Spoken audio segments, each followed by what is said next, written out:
Good morning. It is 6:16. And you know what else it is? It's Christmas Eve. Merry Christmas, everybody. It's Tuesday, December 24th, 2019. This is Mornings with Bob Marrone. I am Bob Marrone. This is Radio Westchester. We are the radio station at the train station. Welcome to the program. It's 40 degrees. There's no chance of rain today. We're going to get up to 45 sunny. And we'll average out at about 42. We'll be back with the weather in just a little bit. Let's take a look at our top stories this morning. 115 million people are expected to travel through New Year's Day. And New York State temporarily suspends construction to avoid lane closures during holiday travel.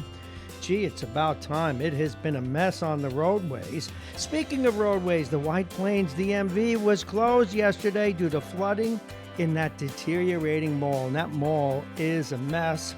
And a story that has us scratching our heads, and we'll be talking about it.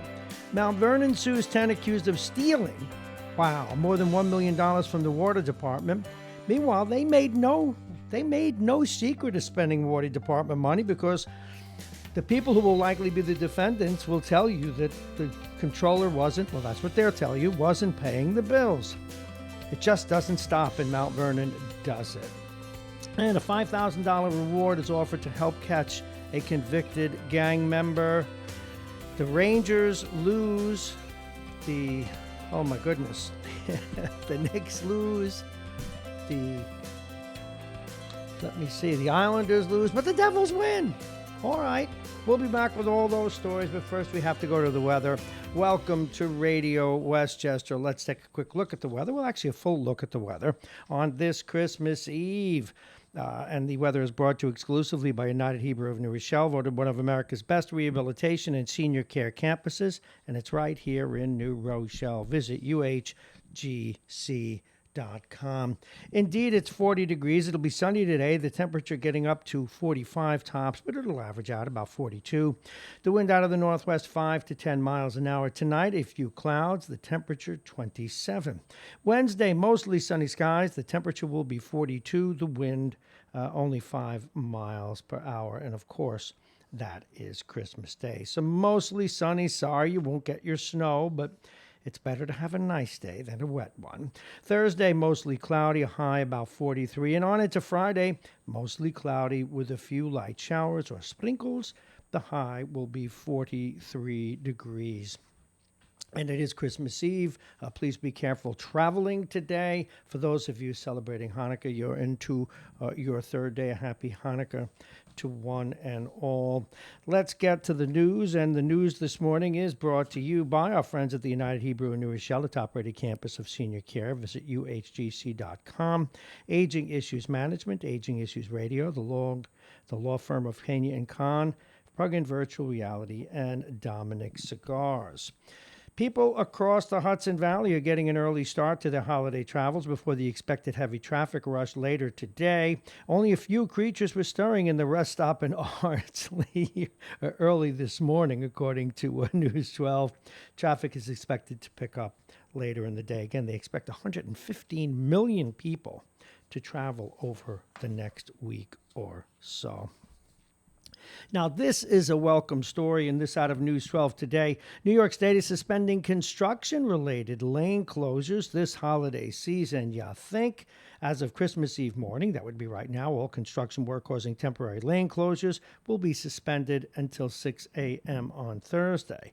That suspension will resume next week on New Year's Eve at 6 in the morning. Now, some work may continue behind concrete barriers or for emergency repairs. Now, combining motoring with emergency repairs, here's one for you. And if you've ever been to this mall, you know what I'm talking about. This out of Aloha this morning. Busted pipes in a dilapidated White Plains mall have caused the Department of Motor Vehicles office there to shut down until further notice. Signs posted on the DMV's door Monday did not say when it was expected to be open.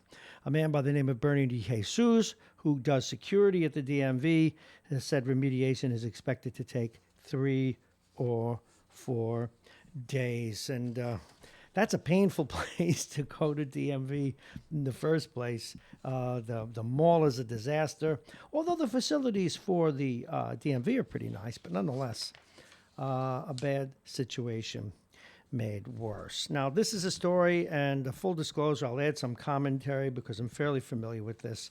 My goodness. Now this is coming out of News 12.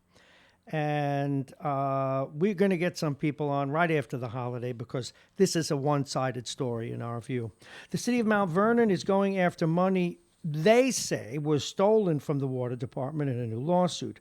Filed by the city and the city's Board of Water Supply Monday morning, the lawsuit names 10 defendants, including former Mount Vernon Mayor Richard Thomas. Acting Mayor Andre Wallace says they lost more than $1 million that was diverted to other things. Now, to call diversion theft is that's quite an assertion. We're not saying it's not so, but we're saying neither should you think it is so. This is just one of the steps to make sure we get the taxpayers' money back, said the acting mayor. Wallace was on the city council when he first blew the whistle about the abuse of money from the water department. The lawsuit names 10 defendants, including former Mount Vernon Building Commissioner Daniel Jones and Lawrence Piccari, the city's former top lawyer. Piccari, as you know, was found guilty last week of stealing $365,000 from the city's water department for non-related water expenses. And in that case, the charge had to do with his presenting false reasons for doing so. It was never his to begin with, said the mayor, and to reroute that kind of money into the former mayor's legal defense fund is uncalled for. The lawsuit also names any firms that accepted payments for unrelated matters from the water department. Salaries of the former officials are listed in the lawsuit as well, forcing them to disgorge all compensation received after information linked them to the scheme. Thomas tells News 12 this is another personal attack by Wallace and his drug kingpin cronies, unquote. Thomas says he is yet to see the lawsuit, but maintains his innocent and followed advice of legal counsel. Defendants will have 20 days to respond to the lawsuit. This is interesting stuff. But maybe another good thing about this lawsuit, someone will finally get the books open in that city. Someone will see whether or not, indeed, the person that is the controller, whether or not she was a hero or a villain or some combination of both or purely innocent. We don't know. But certainly someone's got to get her in a dock of some sort and hold her accountable. A $5,000 reward is being offered to help catch a convicted gang member. This in News 12 today. They say he goes by the nickname, a great nickname, by the way, Gutter. The former leader of the Elm Street Wolves, a violent street gang in Yonkers, is wanted for violating his probation. After his release from prison, officials say he was illegally in possession of a gun. The FBI offered up to $5,000 for the information leading to the arrest of Mr. Manners. Anyone with information, yeah, you want to drop a dime on a gang member, you're welcome to. 212-384-1000. 212-384-1000. And before you do that, remember that at the end of the day, the cops go home too, and you're on your own. All righty, Carmel, this out of Carmel. An inquiry there uncovers a second, I didn't know there was a first, illicit sewer connection. The probe into a sewer line servicing a high-profile restaurant there, owned by Carmel Town Board member. You gotta love the news. Uncovered a second unauthorized connection to the municipality's system. The inquiry looked into the possible connection of a sewer service line connecting Blue at the Lake House restaurant to the town sewer system. The investigation was conducted at the town board's behest by Cozen O'Connor, a Manhattan law firm.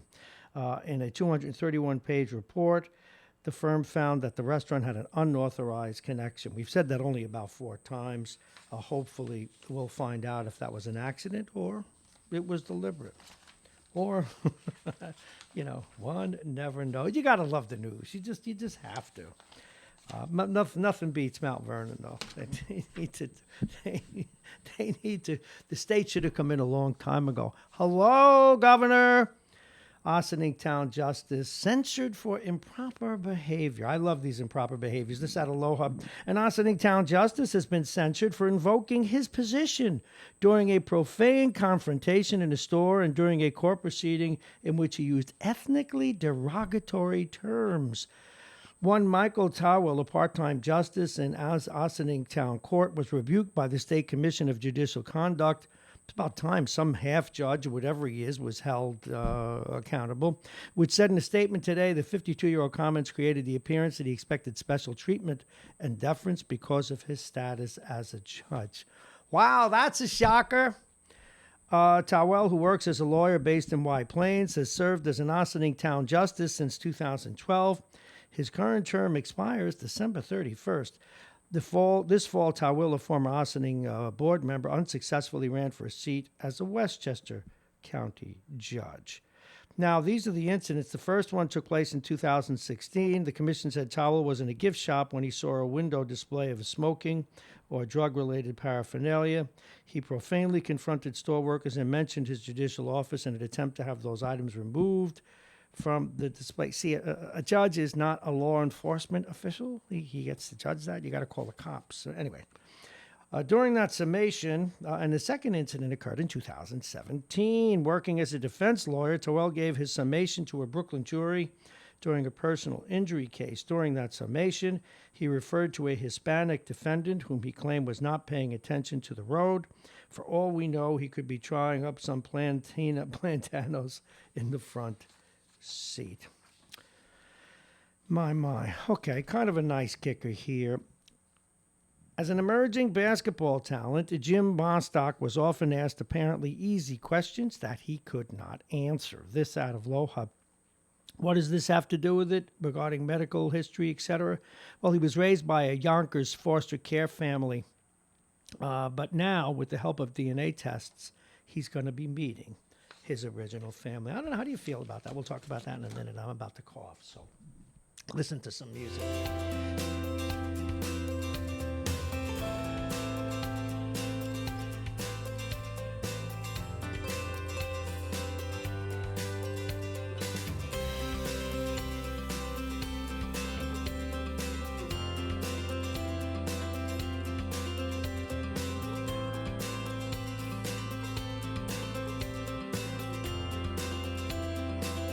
My, that is a classic tickle in the throat. You can see it. The people were just listening. We turned off the sound. So my apologies for that, but we don't have a camera yet. Way to flip that off and on, so you're stuck looking at me choke to death. All righty, it is 6:30 on the button. The bottom of the hour is brought to you by Aging Issues Management, the law firm of Payne & Com.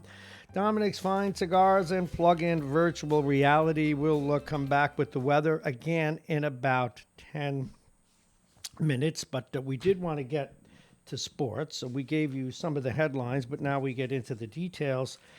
Well, one day after the Rangers won 5-1 and were feeling pretty good about themselves, they lost last night to the Philadelphia Flyers by a score of 5-1. And one of the issues was one of the former Rangers, in fact, two former Rangers are on that team, the former coach, Alan Vigneault, and Kevin Hayes. He got 2 goals last night, and they say he was looking forward greatly to playing his old team. Meanwhile, the Isles fall to the short-handed Columbus Blue Jackets by a score of 3-2. That's the team run by John Tortorella that was eviscerated after free agency. They lost their 3 best players on one night, yet they're still hanging in there. Tortorella, clearly one of the best coaches on the hockey planet. Meanwhile, what a surprise. So that's 3-2 Jackets over the Islanders. This one's hard to read because it's such a big surprise, but good for them. Travis Zajac capped New Jersey's dominant second period with a shorthanded goal, and the Devils pounded the Chicago Blackhawks by a score of 7-1. PK Subban seems to be waking up. He's the superstar defenseman that they acquired in the offseason and hasn't done much since he became a Devil. Now, before we get to the basketball score, there's a story about hockey you may be interested in for those of you who watch hockey regularly, like Tom from Pelham and others. Former NHL forward Jeremy Roenick was suspended indefinitely. This is an Associated Press story by NBC Sports on Monday for his inappropriate comments about coworkers.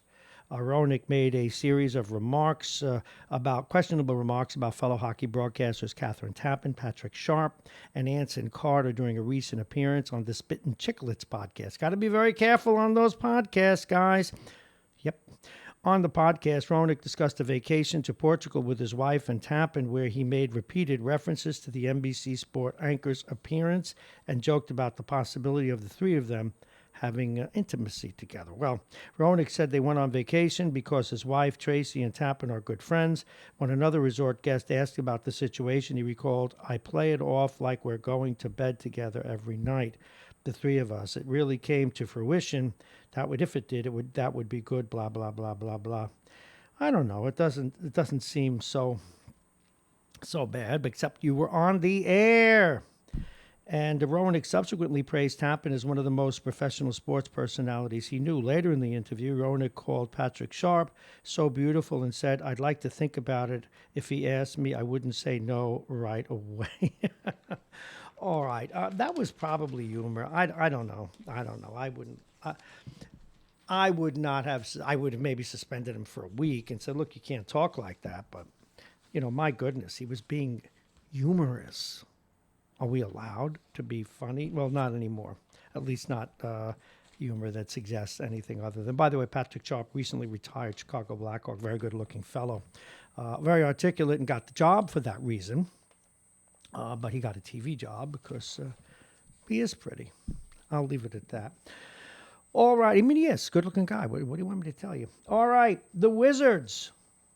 Wow, they're not a very good ball team. Anyway, the Wizards defeated the Knicks last night, 121-115, and Mike Miller, the new coach, had to deal with his first ignominious loss. And we move on to some other short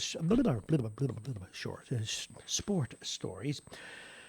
Once one of Yankees' top prospects, Chance Adams, is headed to Kansas City, traded yesterday in exchange for minor league infielder Christian Perez. Adams, a fifth-round pick in 2015, had a breakout season in 2016 when he put up dominant numbers at both Double-A and Single-A and followed it up with another standout season a year later.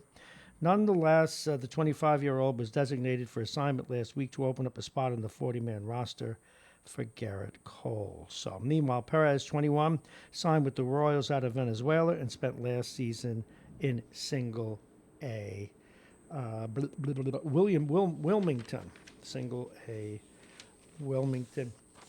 We got a couple of business stories that are worthy of note, so bear with us. Boeing CEO Dennis Muilenburg was ousted yesterday on aviation as the aviation giant continues to grapple with the crisis over its troubled 737 MAX jetliner.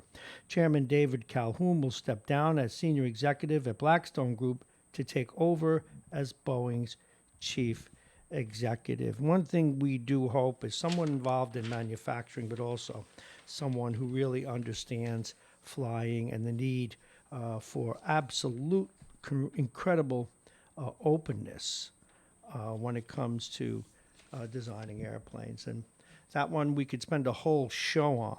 It's not as bad as it seems, but the cover-up, again, is the problem, or the non-being transparent was the problem. Meanwhile, Senate Majority Leader Mitch McConnell said yesterday it's time to quit the charade that Democrats would serve as an impartial juror in an impeachment trial for President Trump. Do you think Chuck Schumer is impartial, he said? Do you think Elizabeth Warren is impartial? Bernie Sanders is impartial? But he's got to be, both sides make this so political. Well, neither side is probably impartial, it's fair to say. Anyway, he's upset that they keep waiting. But the Democrats are waiting, obviously, for strategic reasons, trying to get a better deal in terms of how the court plays out, how the impeachment court. So we shall see. Basically, the longer the Democrats wait, the more the story lingers out there. That's part of what they want. And meanwhile, they want to call witnesses, saying that more witnesses can't be a problem. And the Republicans are saying, no need for witnesses. We all know how we're going to vote. Let's just get on with it and do it. And they'd like to move on. So those are the two different positions, and they shall have fun. The guy who's descending further and further into, well, questionable behavior has been in the news now almost daily. Rudy Giuliani, the former mayor of New York, the personal attorney for President Trump, believes prosecutors in Manhattan are out to get him for his role in the Ukrainian investigation because they're jealous of how he ran the office 3 decades ago. Quote, if they're investigating me, they're a-holes. They're absolutely a-holes if they're investigating me. Two Soviet-born business associates of Giuliani, Lev Parnas and Igor Fruman, have been indicted in Manhattan on charges of campaign finance violations. Giuliani claims ex-U.S. ambassador to Ukraine Marie Yovanovitch, who was recalled by Trump in April, was under the control of billionaire Democratic supporter George Soros. This is a quote from the mayor. Don't tell me I'm anti-Semitic if I oppose him. Soros is hardly a Jew, unquote. He said, I'm more a Jew than Soros is. I probably know more about quote, than a phase. He doesn't go to church. He doesn't go to religion. A synagogue. He doesn't belong to a synagogue. He doesn't support Israel. He's a mayor. He's an enemy of Israel. Wow. I used to admire him. The wheels are coming off the Giuliani Express. We're going to take a break. We're going to share the weather with you. When we come back, we have all kinds of little fun stuff, but we're going to tell you what's open and what's closed tomorrow. Again, for those of you celebrating Christmas, a Merry Christmas to one and all on this Christmas Eve. Let's check out the weather. It's 40 right now, but it's going to get up to 45 today. No chance of rain. Sunday, the temperature will be 42. The wind will be out of the northwest 5 to 10 miles an hour. Tonight, a few clouds for Christmas Eve. The temperature 42. The wind will be out of the south at 5 miles per hour. Tomorrow, Christmas Day, no snow, but mostly sunny skies. That's the cool thing. The temperature leveling off at about 42. Very light breeze. Thursday, the day after, mostly cloudy, a high of 43. The overnight low will be 33. Friday, mostly cloudy with a few light showers or sprinkles. And we'll be right back. I got a cough again.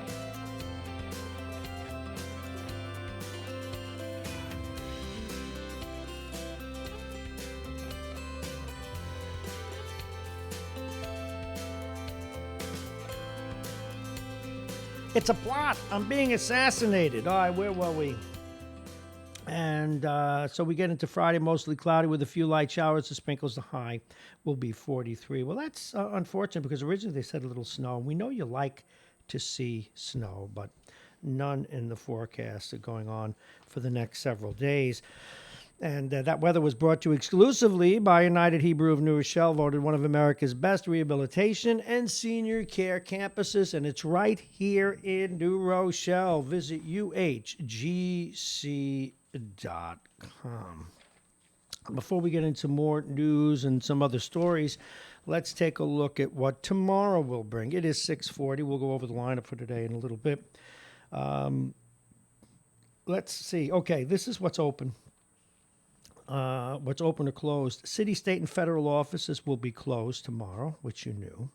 Social Security offices will be closed today and Christmas Eve. So if you're going to Social Security Day, don't do it. And by the way, if you're due for your check tomorrow, you're actually going to get it today. It's going to hit your account today. They did it a day early. They know you got bills to pay.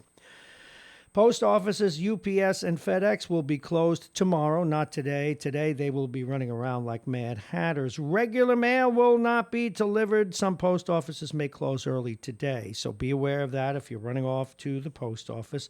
Libraries will be closed tomorrow. Most banks will be closed tomorrow. Those that will be open on Christmas Eve include TD Bank, Bank of America, Citibank, Capital One, and Wells Fargo. They're open today, but double check for closings.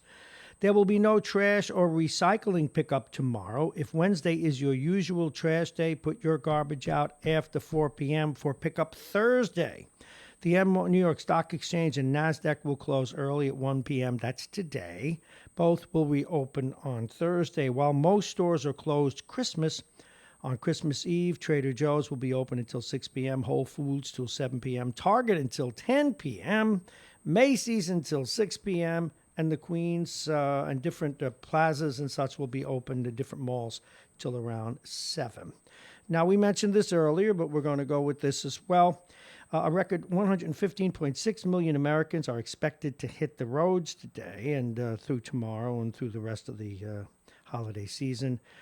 The number of those traveling between this past Saturday and January 1 is up 3.9%. Now, public transportation, subways and buses will run on Sunday schedule tomorrow. Long Island Railroad trains, the Amtrak weekend schedules. Metro North will run on a special holiday schedule on Christmas with hourly service on most lines and regular weekend service on all branch lines. That's because we go back and forth to the city a lot. Alternate side parking and meter regulations will be suspended tomorrow. So that's pretty much how it rolls. Now, we're going to open up the phones for a little bit, but first let's take a look at our lineup today at 7:20. One of the people you all love to hate, Mike Edelman, joins us at 7:20. Mike Duffy at 7:25. We have a few things to ask him about, not the least of which yet another guy. They arrest you for 5 things. If you got a gun, don't worry about it. They just, we'll talk to you about something else. Just use the guns. Use the guns, police officers and judges. You can lock them all up. If they got a gun, they deserve to go to jail. Vince Russo's joining us at 8:20. Jack Breslin at 8:35. All right, I did some homework yesterday for you. How are we feel? This is the way we were in 2019. And we have somebody calling already, and we're going to get to that call in a minute. But just give me a second. We'll be right with you, caller. The way we were, we're going to talk about this coming up in a moment, how we're feeling, how we were feeling throughout the year, what we do to relax, who do we blame for our problems. We're going to go over the year in review, and this stuff will go on through the rest of this week and into next week. We'll take a look at who we lost this year and also some other nice points in the news. But let's go to the telephones, 914-222-3141, 222-3141. And by the way, you can listen live today. A lot of people are using Alexa now. You can go to Alexa and say, please put on Mornings with Bob Marrone or RadioWestchester.com. You can also listen on, there's so many. MyTuner Radio, iHeart Radio, Facebook, Instagram, Periscope, and did I leave anything out? Yes, YouTube. Good morning. You are on Radio Westchester. Thank you for calling. Hey, Bobby, I just wanted to check in and wish you and everybody out there a very Merry Christmas and a happy, healthy, and prosperous New Year in case I don't get a chance later on. Well, same to you, my friend. I don't know if you had a chance to listen yesterday. We did something that you're not supposed to do in radio, but I did it anyway. We shouted out about the wonderful program you did on my alma mater station, WVOX, about your father-in-law. And we talked, I talked a little bit about how I got to know your mother-in-law very well. And anyway, a nice job, a very nice tribute, a very sentimental tribute. And I just wanted to tell you. Thank you. I'm sorry I didn't get a chance to listen in yesterday as I was down in Rochelle taking care of family down there. Oh, I thoroughly understand that, my friend. But I wanted you to know that we did shout out. You did a nice job, and we made some time so that we could listen in. And he's gone 20 years now, but obviously not forgotten. Well done. Yeah, well, it's as much as it was a tribute to him, it was a tribute to the radio station. It's a community station, and it is what it is. Yeah. What can I say? No, but you did a nice job, and it was nice. I appreciate that, and it was. Believe me, it was a tough show to do. I'm sure if you were able to listen in when my son Joseph called. Don't make me cry. Kind of took a little turn at that point. Yeah, don't make me cry while I watch Christmas. Yeah. But anyway. That's what the season is all about. The old Italian tradition was you always left an extra plate setting at the table for those who are no longer with us. Yeah. And while the tradition, may physically be gone, certainly they're all with us in memory and more importantly, in our hearts. Can I share, since it's Christmas, something lighthearted with you? And it has to do with politics, but this is a lighthearted thing. It's something my little rat snake grandson did to me. Now, he knows. Whatever he did to you, you deserve it without even hearing it. No, but you're going to love it. Well, naturally, he and I are very close, as you well know. So we have some codes that we use, and we'll leave it at that. So I know when something's really urgent, and I get back to him no matter what I'm doing. I could be with 10 Victoria's Secret models, and he gets the call. And so he says, Pop-Up, I really need you to click on this link. It's really important. This is a scam. I know it. No, it is a scam. But I want you to sit down when I tell you this. Without you telling me, I guarantee you I can come within an inch of where this is going. Well, anyway, the next day. For a non-Trumper. Yes, the next day I get a letter from Donald Trump thanking me for joining his campaign. You gotta love this kid. You gotta. No, I just thought you'd get a kick out of it. Listen, I know how much you enjoy. It's a great time, and I'm so glad. I was going to call you directly if we didn't hear from you. Also, I want to thank you for being a passionate participant in what we're doing here. My best to you and everybody, my friend. Have a wonderful holiday. Absolutely, and to Ian, Thank you very much. Yeah, that little rat, we'll get him too. All right, Anthony, thank you very much. And Ian made everybody's day. 914-222-3141. 914-222-3141. We may hear from Anthony again as we go through all of this. How are we feeling?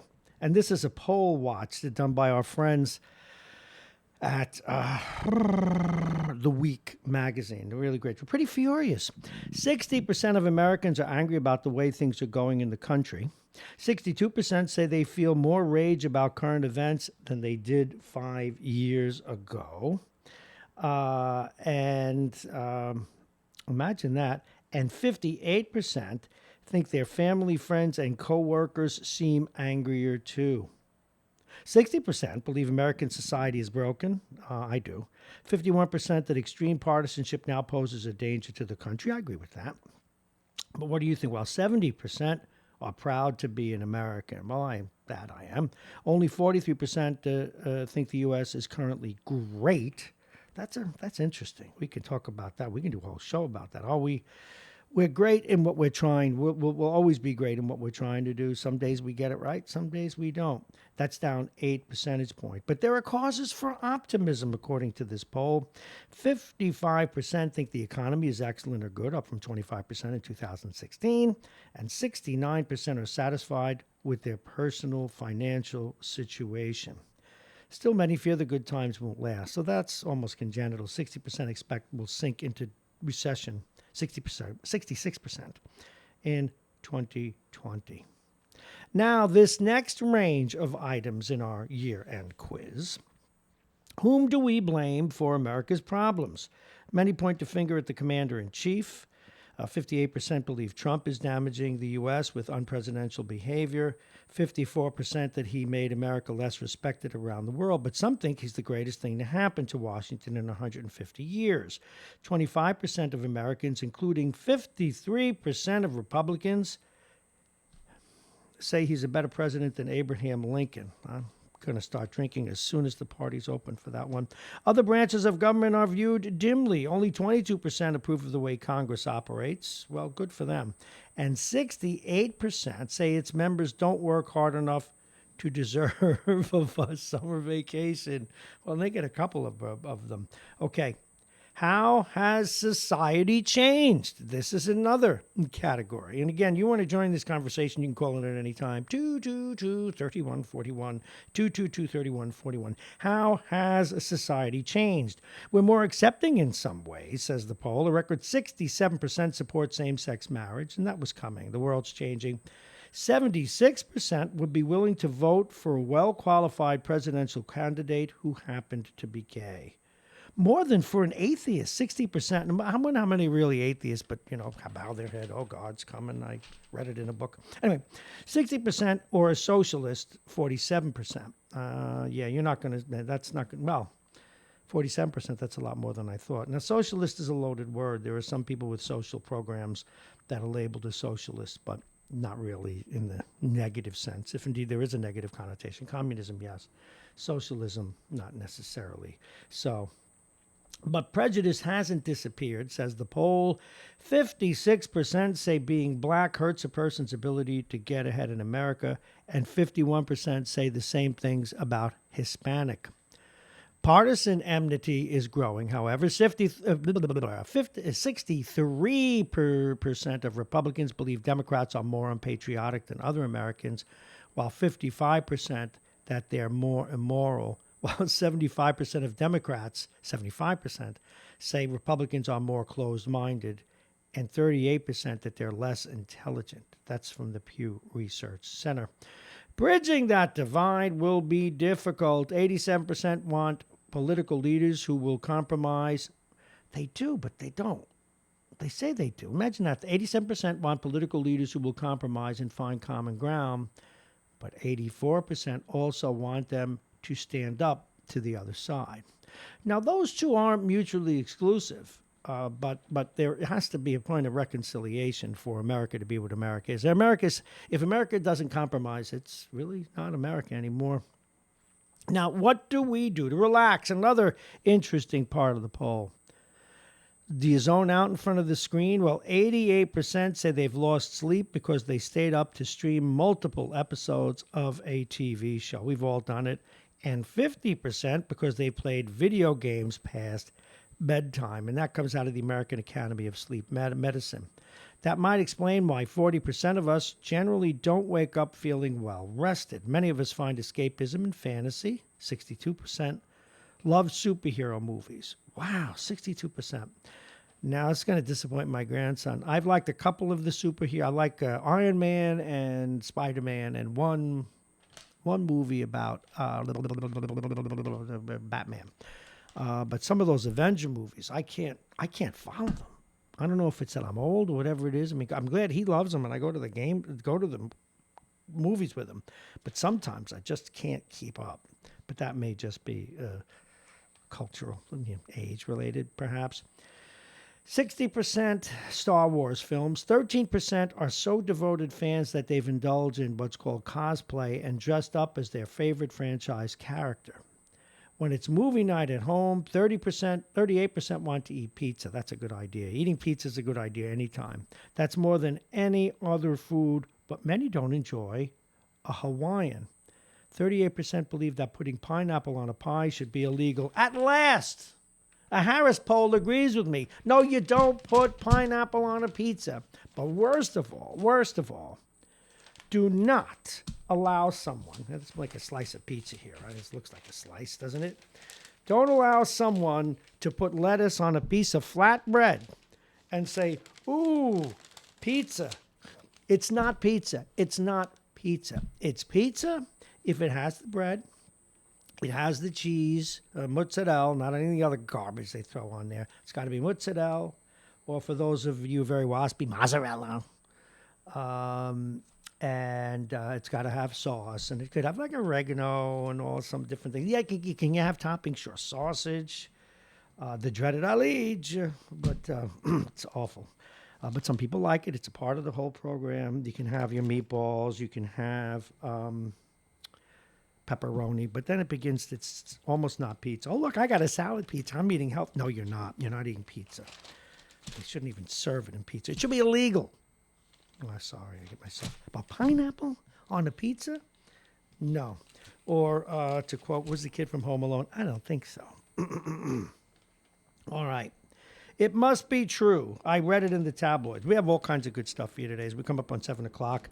And then when we come back, we're going to talk about some of the things they said were good for us during 2019, and then some of the things that weren't so good. But first, a long-distance runner who put the slogan, Jesus Saves, on his race bib had his life saved by a man named Jesus. What are the odds of that? Tyler Moon was competing in a 10-mile event in Minnesota when he suffered cardiac arrhythmia.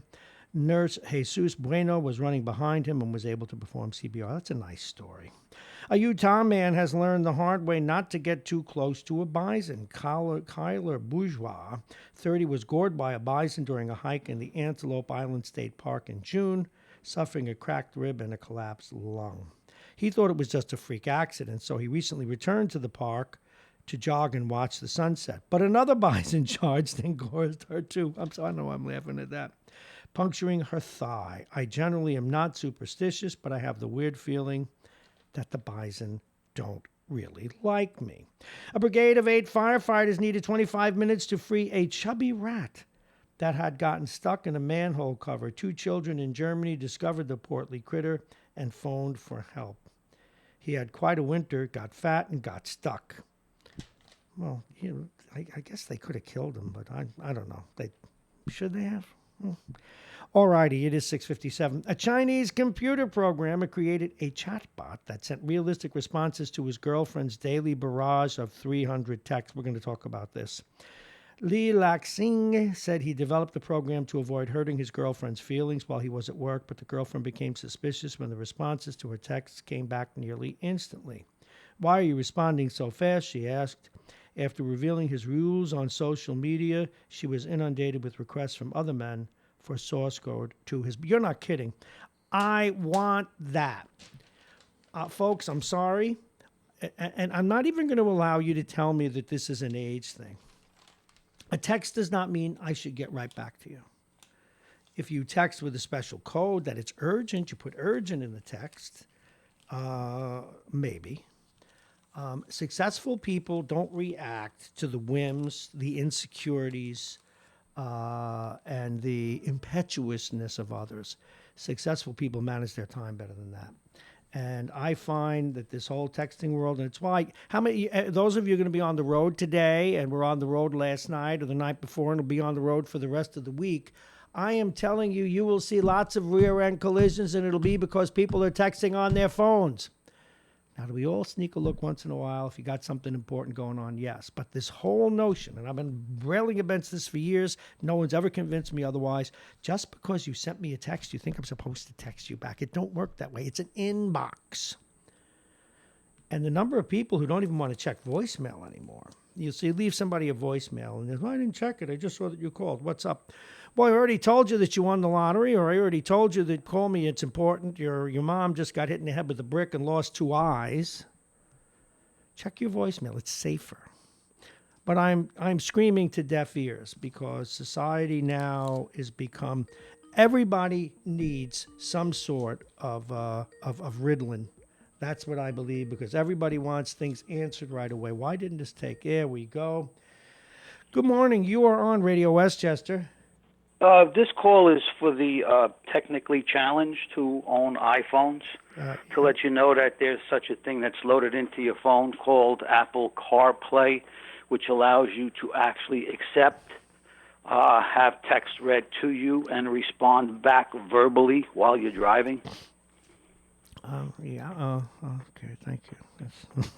I hate you. I hate you. I hate you. Maybe you get coal in your stomach. Yeah. By the way, but you know what I'm talking about. Some people are. I understand. I fully understand. But you're right. I am technically challenged. But remember a year and a half ago, I tried my experiment with a flip phone. It was pretty cool, actually. It was a better life. Yeah, that's absolutely. You need 27 presses to get a capital A into your text. I know. Although it was embarrassing, Anthony.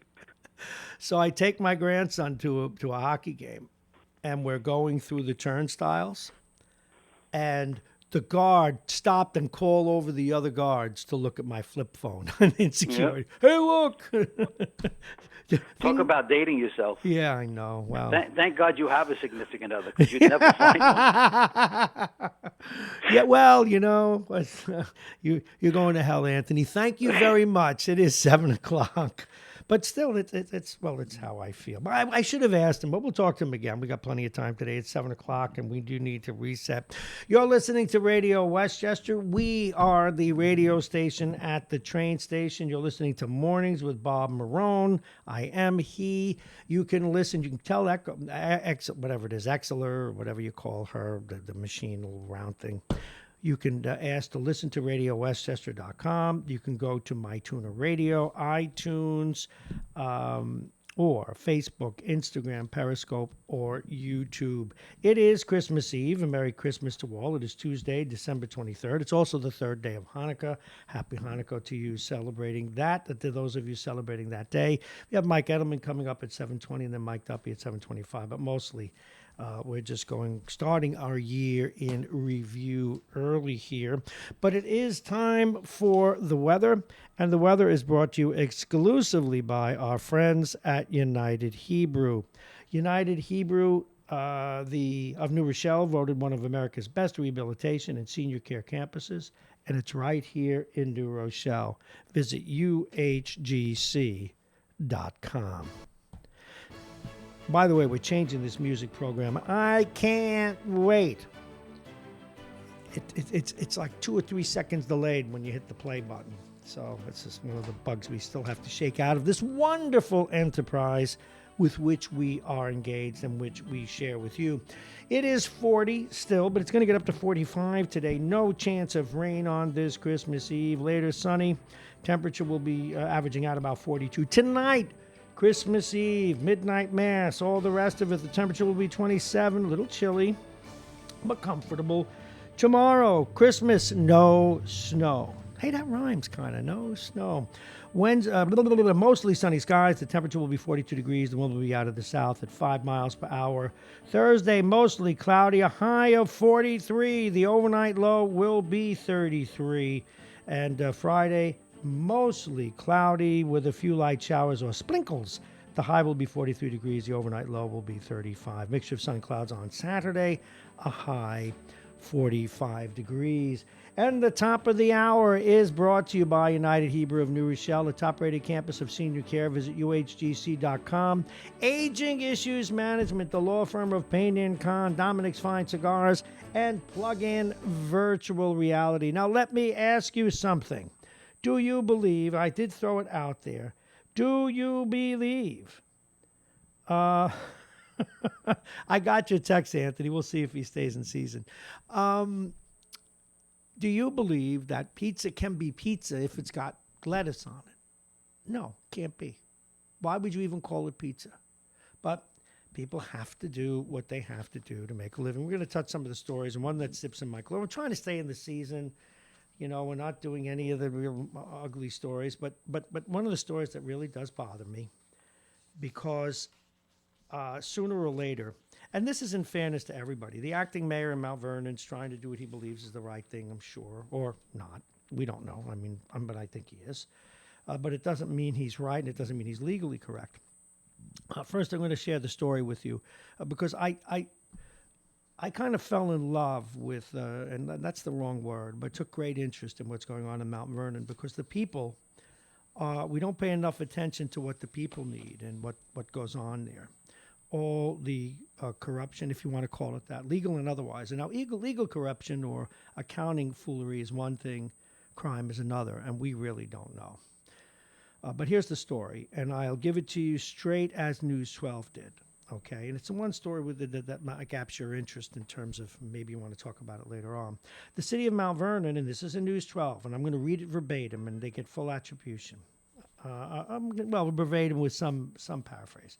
The city of Mount Vernon is going after money stolen from the water department in a new lawsuit. Now, I actually take issue with those words, but I'm reading it straight because they're saying it was stolen.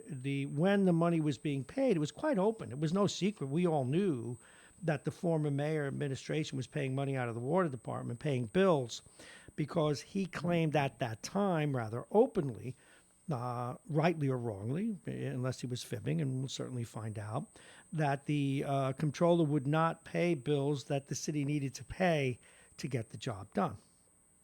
So we shall see one way or another. That's why this lawsuit is going to have a great benefit in this one way, folks, that, and I'm going off script here, is that it will call attention once and for all. But then again, we couldn't trust the judge, could we, when she ordered the comptroller to open the books and she didn't.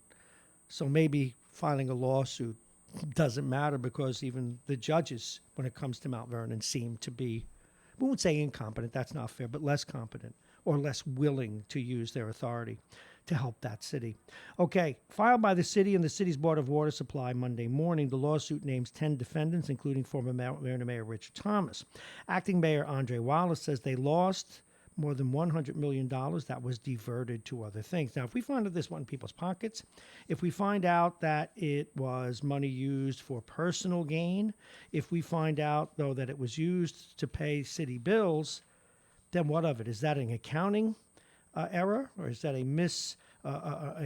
something that should be caught in an audit, or is that a crime? I don't know. And this is a quote from Mayor Wallace. This is just one of the steps to make sure we get the taxpayers' money back. But that's what audits are for. But then again, the mayor wouldn't put this lawsuit because it could be very embarrassing at the end of the day if this money wasn't stolen, as the writer here at News 12 wrote. This is just one of the steps to make sure we get the taxpayers' money back. Wallace was on the city council when he first, as this story says, blew the whistle, quote unquote, about the abuse of money from the water department. Now, abuse of money, I would have preferred, or misdirection. To call a theft, you know, we were taught in journalism that we're not allowed to use the word murder until the court says it's murder. But, well, we shall see. I would have preferred the Mount Vernon is going after money allegedly stolen, I think, is how this might have better read. The lawsuit names, and that's not a criticism of News 12. I'm sure they got a press release. The lawsuit names 10 defendants, including former Mount Vernon Building Commissioner Daniel Jones and Lawrence Picard, the city's former top lawyer. Now, Picard was found guilty last week for stealing $365,000 from the city's water department for non-water related expenses. But the thing that made that case so compelling was that he was accused of having misrepresented why he needed the money. So again, I'm just trying to add some balance to the story because there was so much going on. Now, quote, it was never his to begin with, and to reroute that kind of money into the former mayor's legal defense is uncalled for, Mayor Wallace said. The lawsuit also names any law firms that accepted payments for unrelated matters from the water department. Now that, going after that money, since in as much as it may have been gotten under false pretenses, makes sense. It does. Okay. But some of the other bills, I think it remains to be seen. Remains to be seen. I'm not saying this isn't true. I'm just saying that the way this reads, it's calling something a theft before it's time. Salaries of the former officials are listed in the lawsuit as well, forcing them to disgorge all compensation received after information linked them to the scheme. Thomas tells News 12, when one asked for comment, quote, this is another personal attack by Wallace and his drug kingpin cronies. That's what he said. Thomas says he's yet to see the lawsuit, but maintains is innocent and followed the advice of legal counsel when he paid those bills. And I put that last part in. It doesn't say that, but I'm sure that's what he meant. Defendants will have 20 days to respond to the lawsuit. Why that story? Why do we pick it out? Because when you follow a story closely, you realize that information comes out that covers one side or the other. And there are several sides to that story. Now, again, what is the benefit of this lawsuit? When first I saw it, I said, gee, really? Stealing? Calling it stealing? But then again, what I like about it is they're going to have to call witnesses. They're going to have to get testimony. They're going to have to do some form of discovery. They're going to have to get depositions. And will someone, some judge, some lawyer, some legal body have the courage to look at the books in Mount Vernon? Maybe they ought to call the comptroller of the state of New York, maybe even the governor, and why they ignored the cries for help that came out of that administration when it started paying bills out of the water department. Now, equally, if things were paid out of the water department that were inappropriate, let's get the mayor, the former mayor, under oath. Let's get the people that ran the water department under oath. Let's get the comptroller under oath once and for all. And a lot of this could have been avoided if the state comptroller had stepped in when the mayor who's accused of having taken some of this money, when he begged the comptroller to come in. And they did. They came in for like a day and a half. They saw a mop and they ran out, to quote Ralph Cramden, 7-Eleven. And that's just a little review of the news because the other stories we're sort of covering in our general conversation. Now, let's take a look at some of the things they said were good for us No, I'm sorry. I'm going out of school here because I didn't want to cover sports. Some of the things are good for us because some of you joined the 7 o'clock hour that weren't listening in 6. It wasn't a good night for the home teams, but we're going to start with the team that won, okay, before I started with the team that lost. And don't you know the way it works? We look at New Jersey like it's another planet, even though it's closer to get to for many people. Believe it or not, the New Jersey Devils beat the Chicago Blackhawks by a score of 7-1 last night. That out of the Associated Press. The Islanders, one of the few teams in town that win regularly, they lost 3-2 to the Columbus Blue Jackets, who are wringing every last ounce out of a team that was depleted. They lost 4, actually, of their very best players, and I don't know how they're getting by. I mean, they still had a good team, but they were a contender, and they lost the best goalie, arguably the best goalie in hockey. They lost Panarin to the New York Rangers, and they lost 2 people that they got on deadline, 2 superstars as well. So 4 great players in all. It's going to be tough for that team. But John Tortorella, the former Ranger coach, is squeezing every last out of that team. Speaking of the Rangers, their inconsistency showed once again. Last night they were defeated by the Philadelphia Flyers by a score of 5-1. Former Ranger and current Flyers coach Alan Vigneault and Kevin Hayes, former star player for the Rangers, now with the Flyers, they enjoyed last night's game for all the reasons that you would expect. So those are the 3 hockey teams. Meanwhile, the Knicks. The New York Knicks were defeated by the Washington Wizards by a score of 121-115. And you know how tough the New York press is on coaches. This coach that worked his way all the way up from the bowels of Division 1 and then Division 3 and then 1 college basketball, minor pro, assistant coachdom. And the way they put it is the shine on Mike Miller era is officially over, and Julius Randle was streaming afterwards. After getting blown out by powerhouses in Miami and Milwaukee, the Knicks figured to have an easy night playing the decimated Wizards. Well, they lost 121-15. Defense is a thing of the past. A hockey story, and it's hockey related, but we only mention it because a player is now being not a player, a former player is being benched from broadcasting for a while. Former NHL forward Jeremy Roenick was suspended indefinitely. Now, he was on one of those podcasts called Spittin' Chicklets, and that particular podcast is salty. You have different rules that apply to podcasts, like we could use. We don't do it here, and we won't use the F word. I think I used the S word once. Won't do it again, probably. Called the president, something I should have one day. So we're going to try and keep to FCC rules, but they're not governed by the FCC nonetheless.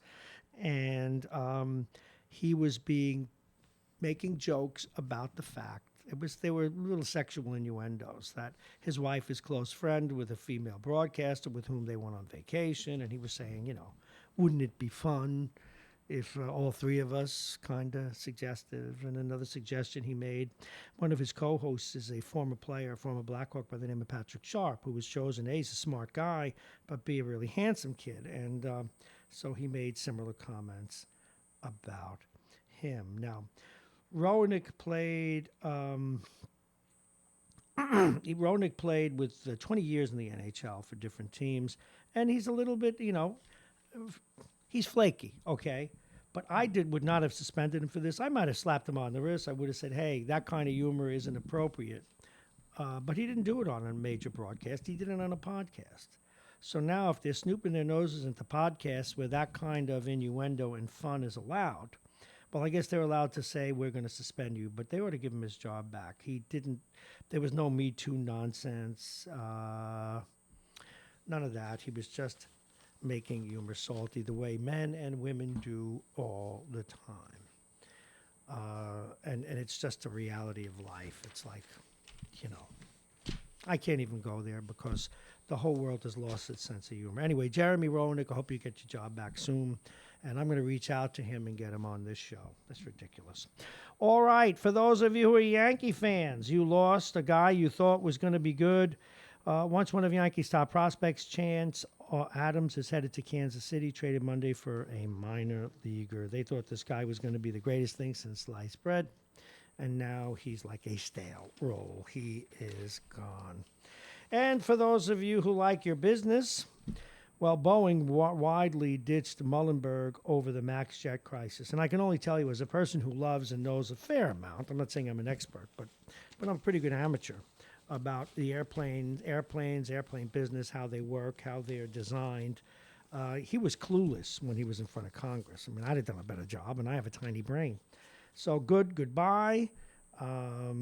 Remember, jet planes aren't like other widgets. You have to make sure they're safe, and when you put something together like that, when you design it, and there are flaws, don't put it out there until it's extremely safe. Now, there was a piece in Flying Magazine. I do have to go there.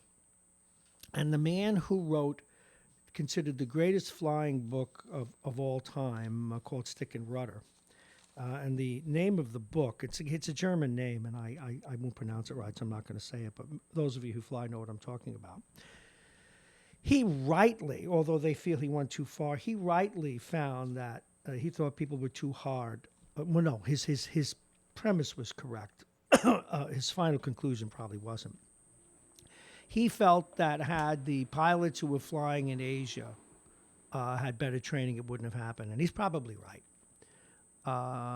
Every pilot worth their salt, although these guys had trouble doing it, but he didn't think it would happen to an American pilot. We train on simulators too, but not the degree that they do in Asia. They also put people in a cockpit with many less hours. Now, any plane that has any kind of an autopilot, right on up to that new MCAS system that they had, which takes over the plane, if you can't fly the plane with all of that off, and you haven't figured out how to turn all of that off, his feeling was that you got no business flying, and if you were properly trained, you would have saved it. Now, that's still debatable, but yet you haven't seen it happen to a pilot in the United States, have you? And so his point was, and even if you stretch it, his point was that every plane, you ought to be able to disengage it, and if the guy flying the plane can't fly it, he's a computer operator. He's not, and I'm paraphrasing now and adding my own interpretation, he's not a pilot. And that hence stick and rudder. If you can't fly the instrument with a stick and rudder, you probably don't belong behind there. And we've said many times on these behind the pilot seat, on this broadcast, man, I won't fly an Asian carrier for any amount of money unless it's Japan Air, China Air, but none of these Malaysian places, and oh God, no. And some of these other countries. Don't do it. You don't see American planes falling out of the sky, even the 737s that had this. Now, having said that,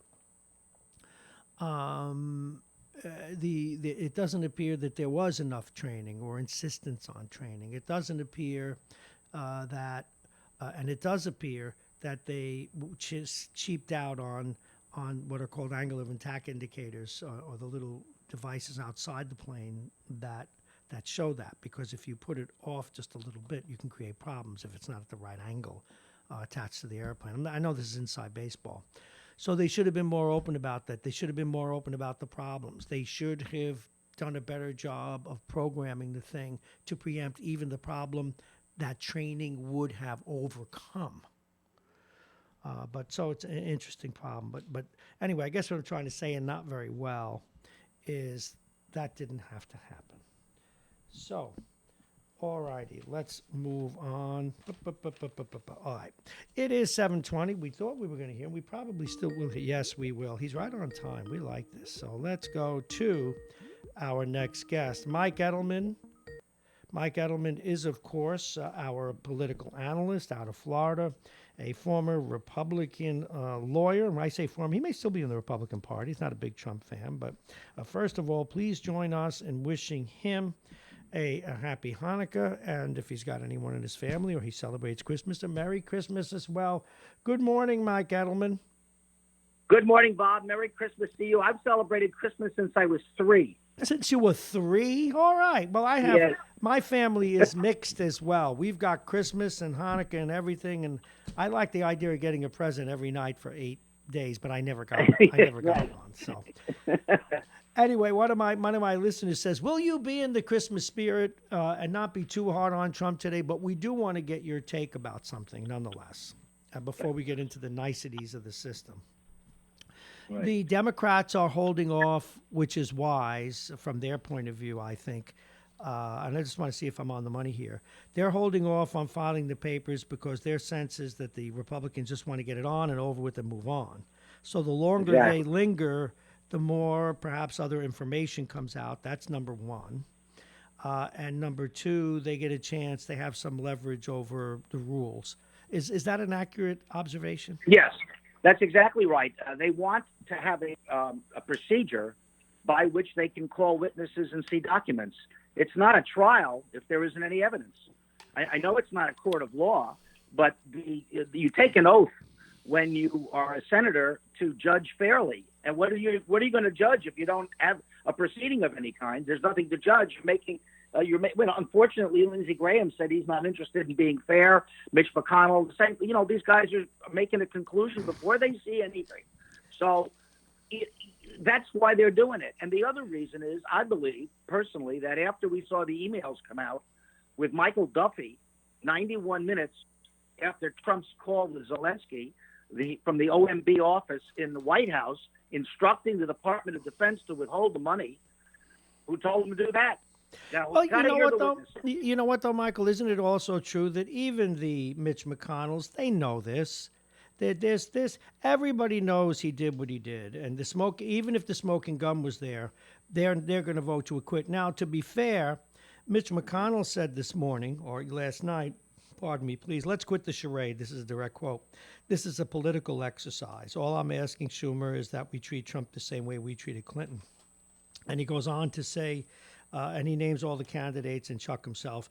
Do you think Chuck is impartial? Do you think Elizabeth Warren is impartial, Bernie Sanders, and so forth? Both sides are treating this as a political exercise, although underlying that are the facts. Yeah, it is a political exercise. You got the Republicans denying what everybody knows happened. 70% of Americans said he did something wrong. So, if he did something wrong, what's the I think the big issue here is, what's the punishment? Is it removal or is it something else? And I believe personally that there's going to be a lot more information coming out which bears on the Zelensky telephone call. And I think if you want to treat, in Clinton's case, they had the depositions videotaped.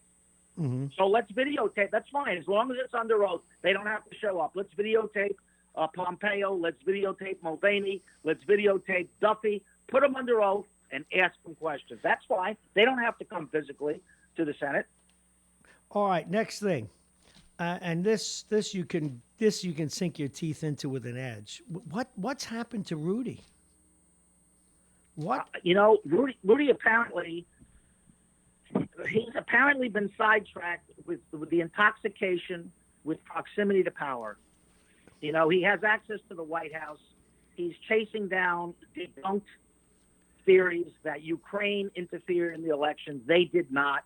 Individuals in Ukraine, a few, wrote op-eds supporting Hillary Clinton. This is not the same as having bots and trolls in St. Petersburg. I understand that, but this is a guy. Listen, I can't diagnose him. No, but this is a guy that had the second toughest job in America and did it well. Well, he wanted the first toughest, if you remember. Yeah, and now he's saying things like the reason he's being investigated by his own office is that they're jealous of him, and he's oh my God. No, the Southern District doesn't operate on jealousy.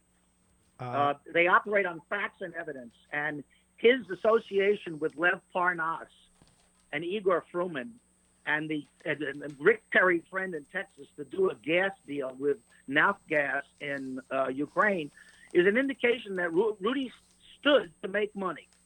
It didn't turn out that way, but that's I think where he was going. So I think Rudy's got the problem with, he's the one that claimed he got rid of Yovanovitch. Yes, he did. He's saying that now, and he's saying why he did it. The governor just did something strange here in New York. I wanted to switch to that, and people were upset with him. I got text last night, and I don't blame him. He's saying things. Oh God, I got to get this right. I don't know if you're familiar with what he did. But I guess let me get this out. It's in my. The federal judges not letting federal judges conduct marriages. Yeah, what is that all about? Why would he do that? I'll be honest with you. I'm not sure what that's about. A Supreme Court justice can conduct marriages. A local village justice can conduct marriages.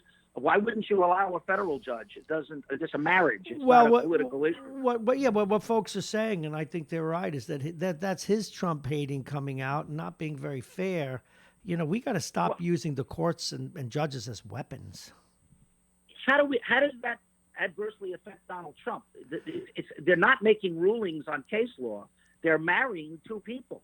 No, well, that's what I'm saying. But he's just doing it kind of like as a get even. It seems to me. It's just really strange. All right, let's look forward. Where are we going? It's Christmas. We want to be charitable. The president's not going to get removed from office no matter what we find.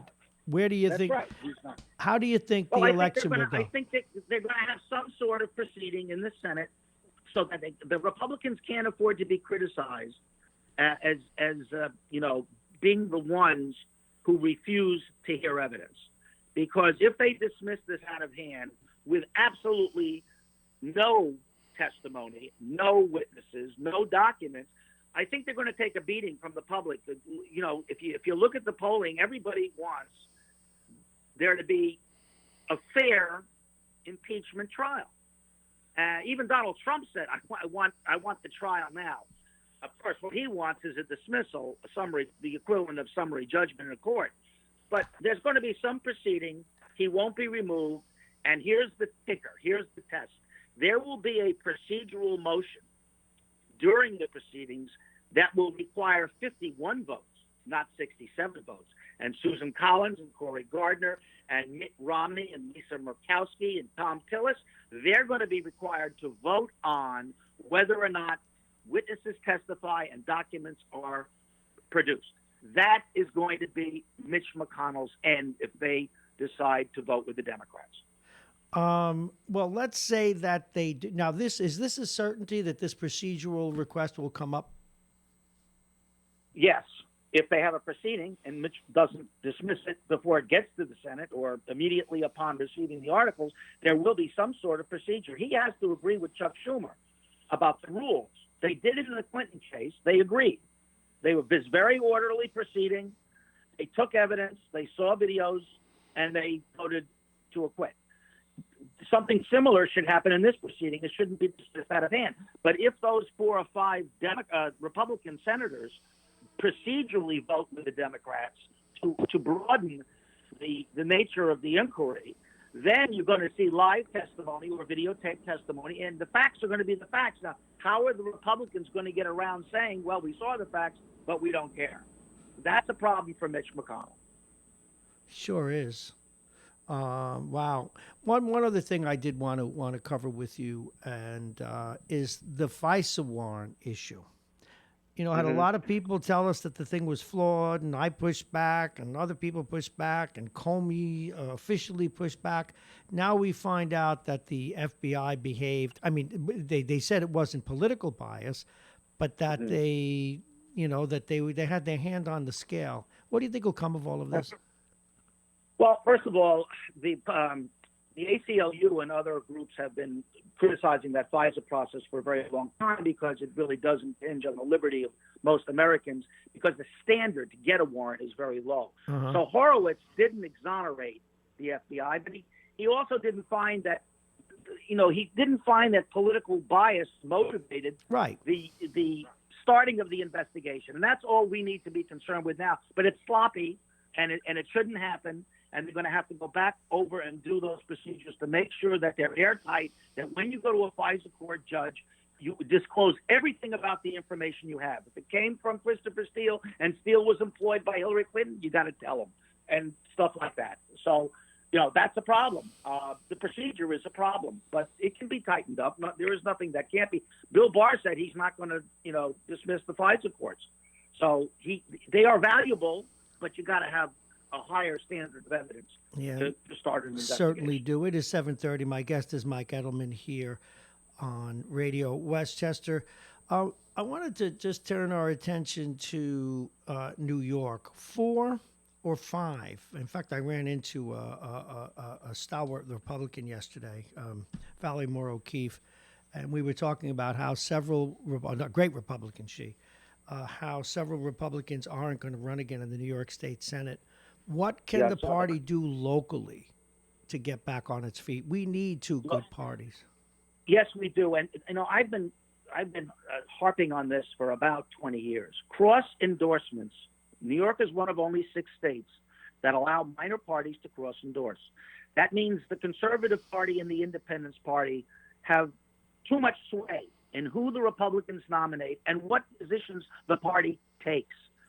So the Conservative Party has forced Republican candidates pretty much to be pro-life. That doesn't sell in Westchester at all, and it doesn't sell in most of New York State.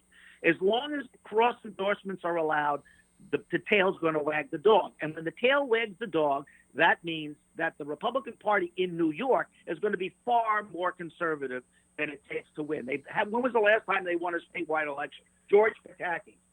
Mm-hmm. Although that's the problem. I wanted to go somewhere similar. You know, that old line, what's past is prologue. The Working Families Party now, I forget what they came up with, but they came up with some ridiculous requirement to get their endorsement. Last week, and this one really rattled my brain, and I got a call about it yesterday, a number of far-left organizations came out against putting more cops on trains and MTA. I wanted to take my head and bang it against the wall. I'm with you. That doesn't make any sense. No, but the left keeps doing stuff like that. They're going to do the same thing to their party that the Tea Party did to yours. Well, there's a whole big tent on the Democratic side. You got everybody from Joe Biden, who's a centrist, and Pete Buttigieg, who's a centrist, to people that are, AOC and that group. But the Republicans have the same problem. Yeah, that's not allowing another party to keep you captive, which is what happens in New York State to the Republican Party. We used to be able to win statewide elections. Mm-hmm. I worked on a number of them. I was on Rockefeller's staff. I knew Ned Reagan really well. I spent election night the first time he lost with him in a hotel room down in New York watching the returns. We used to have a party that could win. We can't win now, and now we can't even win Westchester, partially because of Donald Trump, but mostly because the Republican Party has been forced so far to the right that it can't attract independence. We have an interesting dynamic right here in New Rochelle. I'm watching a worm turn, and it's going to be one of the stories I'll be looking at in 2020. I'll give you just a brief. We have a very popular, historically here, mayor who's in his 4th term now, Noam Bramson, who by any definition you would call a liberal. Very liberal policies, doesn't like Trump, has already endorsed Buttigieg. I hope I pronounced his name right. But he also now has overseen, along with the current city council, probably the greatest downtown renaissance, for good or ill, in a city since what they did in White Plains 30 years ago. Right. And now his main supporters, have developers. But his main supporters, voting-wise, were also the same people that were anti-Trump, Indivisible, Westchester, and a number of left and now far-left organizations. They're beginning to push back now on the development, having, perhaps for good or ill, I'm not judging it, but drank the Kool-Aid of, but development creates gentrification, ergo we got to stop it. And look at White Plains. Look where that city was in the 1960s and 70s, and look where it is now. Mm-hmm. Progress has got to be made, and that means development, whether it's in Westchester County or Palm Beach County. Moving forward, people need to have services. They need to have places to live that's not in New York City directly because it's too expensive. So if they're near the train station or within walking distance of a train station, they're in New York in 23 minutes. Mm-hmm. So, this is where it's going to go. So, to oppose development, it's the NIMBY's not in my backyard. It's good for everybody else. Well, I was just going to say that. I thought of a solution. Now, again, I don't know how the mayor's going to deal with this. We have him on early next month. But this pushback from people who are normally his supporters, I have a solution for him. What he should do, and again, I'm being adolescent here, but what I would suggest that he does is offer affordable housing and low-income housing up in the north end of New Rochelle. That'll cure some of these. That'll cure the far left up there. From Yeah. Well, what do you mean? Larchmont Woods. That's the best thing that he could do. You know that. And Well, look, being mayor, being a local politician is extremely difficult because you're really on the ground floor and you're dealing with people every day. Unlike people in Washington really aren't dealing with their constituents on a daily basis. Their staff is. But Noam, he's going out to lunch. Somebody's saying, "Hey, stop the development." So he's got a thing to do. But I'll tell you what, Mayor Del Vecchio in White Plains, who was a Republican, did a great job. Changing the entire nature of that city. And so there's a Ritz-Carlton there now, right? Thanks to Lou Capelli. So I have no problem with development. I think it's a good thing. I think it's a necessary thing. And, you and I aren't going to be here in 40 years, so somebody's going to need these services. Yeah, you would. Well, maybe I will, Bob. No, maybe you'll be in 40 years. I don't know. But now, one last question. I'm keeping you a little overtime today. We're shorten the show. No. If you would, who wins the Democratic nomination? I mean, sometimes I see Biden and I say, all right, he can do this. And other times I see him and even, he should talk to his barber. He's got that thing. Do you know when old guys... I saw that, right. He's got a cowlick. No, but they don't comb the back of their head, right? And they look 85. I mean, that's right. Exactly. Doesn't he have people who are in charge of this? I mean, it's the same thing with John Kasich.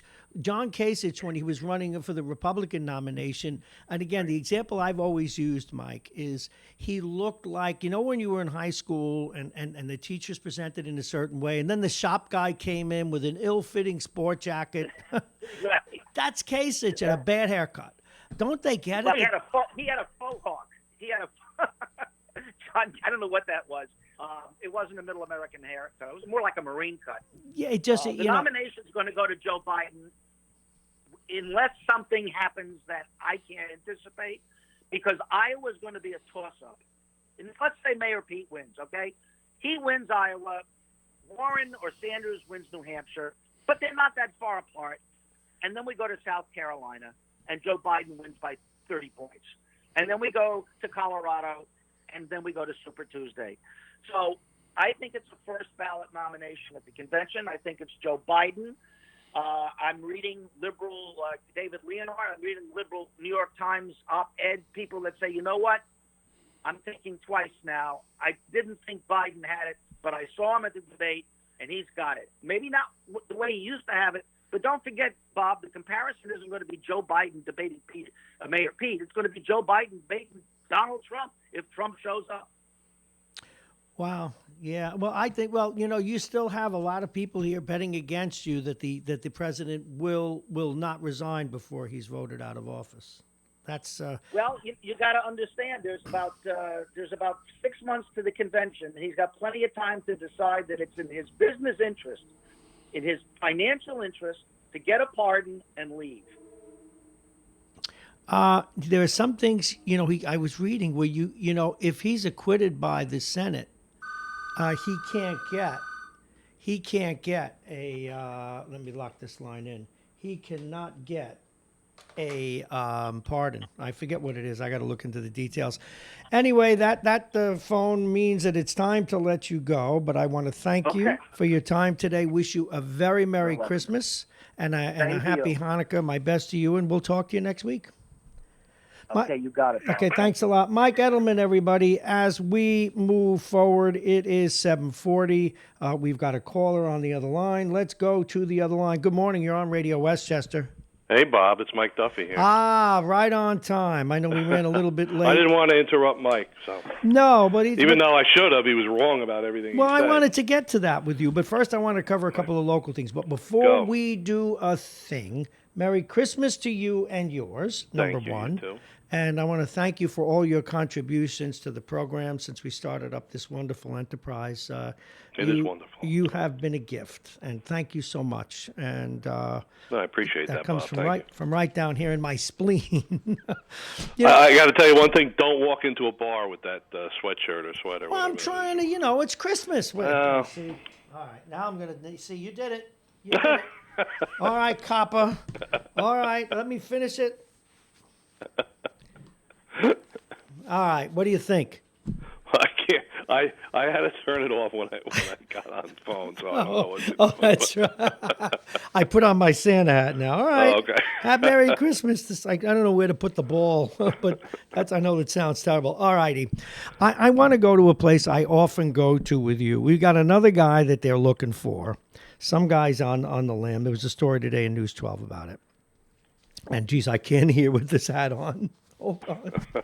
I had to expose an ear. I hope I don't get arrested for it. Anyway, copper. No, anyway. Another guy, they're searching for him. He did 88 things, and then they mentioned that when he was arrested, he had a gun. You know, kind of like the way they got Al Capone. How come we just don't use holding a gun and lock up half these 90% of the perpetrators who have one with them and get them on a gun charge? I'm always mystified by that. Well, the gun charges now, Westchester has a very, very tough gun law, notwithstanding the new laws that are going into effect. That doesn't affect at all the sentence for illegal gun possession. Well, you could do, I think, 3 years mandatory. I forget what it is, state prison. So it's. But, Bob, we go back to square one. There has to be a conviction in that. Oh, no, I understand. But when you got the gun and the guy's got the gun in his, it seems to me to be a layup. But again, what do I know? It just bothers me, so I mention it. Look, people shouldn't be running around with guns. People have no training. They have no permit. They got them illegally. They're using them illegally. I mean, that's a no-brainer. And they should do the appropriate time for that offense. But there's a lot of stuff that goes into that. Okay. Past history, was the person ever arrested before, who the judge is, what the DA's position is, was there any kind of deal worked out? There's so much in the mix there. Okay, I want to go to a civil lawsuit that I've been trying to keep the public informed because I know things that aren't necessarily in the press yet, in the news yet. And I don't know if you heard me wax on this story before. Coming out of Mount Vernon, I did. Cesspool. Now, they've launched a civil complaint to reclaim funds. Now, I don't know how you reclaim funds from, I've done some auditing in my life. If people used money out of one account and they journaled it properly, I don't know if that's a crime. It's an accounting irregularity, and they're suing for the money. But why is there not a criminal complaint then? Why haven't they gone to the DA? Well, there's a lot. And they use the stuff. word Again, stealing. Legally, there's always a lot of stuff involved, right? Oh, I know. Mr. Porcari was convicted, but he didn't take a plea deal. So if he took a plea deal, usually restitution would come into play, right? But yes. What restitution? Larry didn't get any money on his own. Mm-hmm. So they're saying the attorneys that were paid. And now how do you go after the attorneys? If the attorneys don't know anything about this and they are receiving legitimate payment for their professional fees, they're going to fight that tooth and nail. It has to be through a civil process. I don't know if Mount Vernon's going to end up with anything on that. Oh, I don't think that they are. And here's my point. And they're going to spend more money trying to get back the money they lost. No, but they didn't necessarily lose any money. That's why I'm sort of glad, because maybe finally. Right, it was a bookkeeping, like I said, one account to another. Well, but and it was no secret. Right. And look, the former mayor's got a lot to answer for. That's a big point, Bob. We have to show a loss. Yeah, we had all of the players on, except the one that wouldn't come on was the controller. We had them on like every week for 4 years. And it was no secret that the mayor was openly paying bills out of the water department that he claims, and notice I'm using the right journalism, that he asserted that the controller would not pay and had to be paid to run the city. Now, if we find out that it was being done for nefarious reasons, well, not only should the money be pursued, but perhaps the mayor or whomever did that should go to jail. In a larger context. But this was no secret. Now, to get money back from, for example, if the mayor used money from the water department to buy a fire engine because, as he asserted, the controller wouldn't pay the bill, well, who are you getting that money back from? Right. And a fire engine uses water, right? Yeah. Well, the thing I like about this lawsuit you got to is think on your feet. A lot of people. Bob, you know what? This is if you have your own a personal account, which all of us do, and you have a different number of accounts, and maybe one's a college fund, maybe one's the old Christmas clubs they used to, and you have all of a sudden you have a financial hardship, and you borrow from one. They're yours, but you're using a different account that's not slated for. I mean, it's a simple analysis. It's not completely analogous to that situation, but I don't know. I think that was a tough hit that they found Mr. Procari guilty on that. Yeah, me too. I did too. Although what they found him guilty on, if I understood it at all, was misrepresenting the use, how he justified getting the money. Yeah, hurts big time. Yeah, but over the total picture of using one, money from one account for another, and they're both accounts of the city of Mount Vernon. Mm-hmm. Well, that's for the lawyers to sort out. It is. They're be raising all types of issues. So. See, what I like, and this is one of the days I wish I was a lawyer, there are a lot of people in that town who were in the administration who were never held to account. And in one case, we had a judge, and you've heard me moan about this a million times, and I'm never going to get over it until I find out why she didn't. She demanded that the comptroller open the books for the mayor. That was ordered, and yet she never did, at least as far as what I know. She never did, but the court never followed up with its order, never held her in contempt. Well, orders are one thing, enforcement is another. If it's a civil action and an order is issued, it's really up to the attorneys on the opposing side to go back to the judge and say, hey, judge, you ordered this and nothing's been done, so we either want to see some assets or we want to file a motion for contempt. Things like that. So the judge is not going to go out after she does an order, makes an order, issues an order. But see, here's why I like this lawsuit, because if this lawsuit goes forward, again, if there's something done wrong, send people to jail. If there's money that's owed, but people who have otherwise skated without being accountable, if we can get depositions from them and get them on the record, that's what I'm interested in. Well, if it goes forward, you will have depositions. Wonderful. You will have depositions under oth, and you see what happens. What would it take to get the erstwhile phony comptroller of the state of New York? What would it take to depose him in this matter? Because I would pay money to do that. As a guy I supported for many years until I foiled some records from Mount Vernon. And they begged him. The administration begged him to come in and look at the books. He would move and say he's not a party. What's his standing in the matter? Well, his standing in the matter is you were requested to come in and then you left. And we have the records. Why did you leave? Why did you leave when the administration begged you to look at the records because the comptroller wouldn't pay bills? Mm-hmm. Why would you? I can't wait to get him deposed on that. It's just, covering local politics is going to drive me out of my mind because it's just as insane as the national stuff. What's going on in Mount Vernon is there's something that's just terribly wrong there.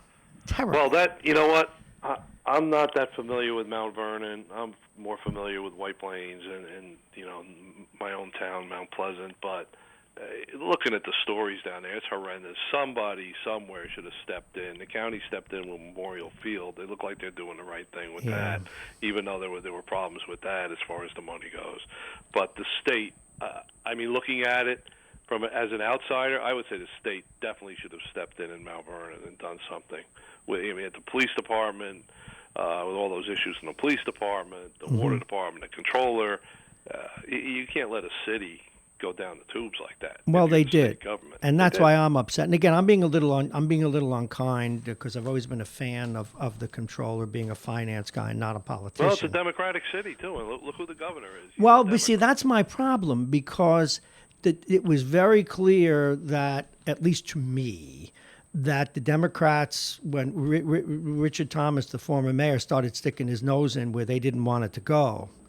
Again, everybody, the acting mayor was just taking a victory lap, spiking the ball over cleaning up Memorial Field. And whether Richard Thomas is guilty of more crimes or not, the fact of the matter is that he was the guy chasing this for 4 years.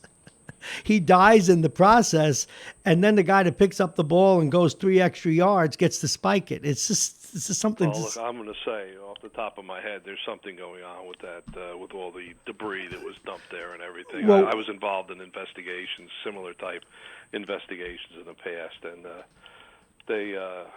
they all lead usually to one Yeah. organization. Now, for what it's worth, Lyndon Williams came on my old show many times and said he's written the DA to look into that. He's written the governor.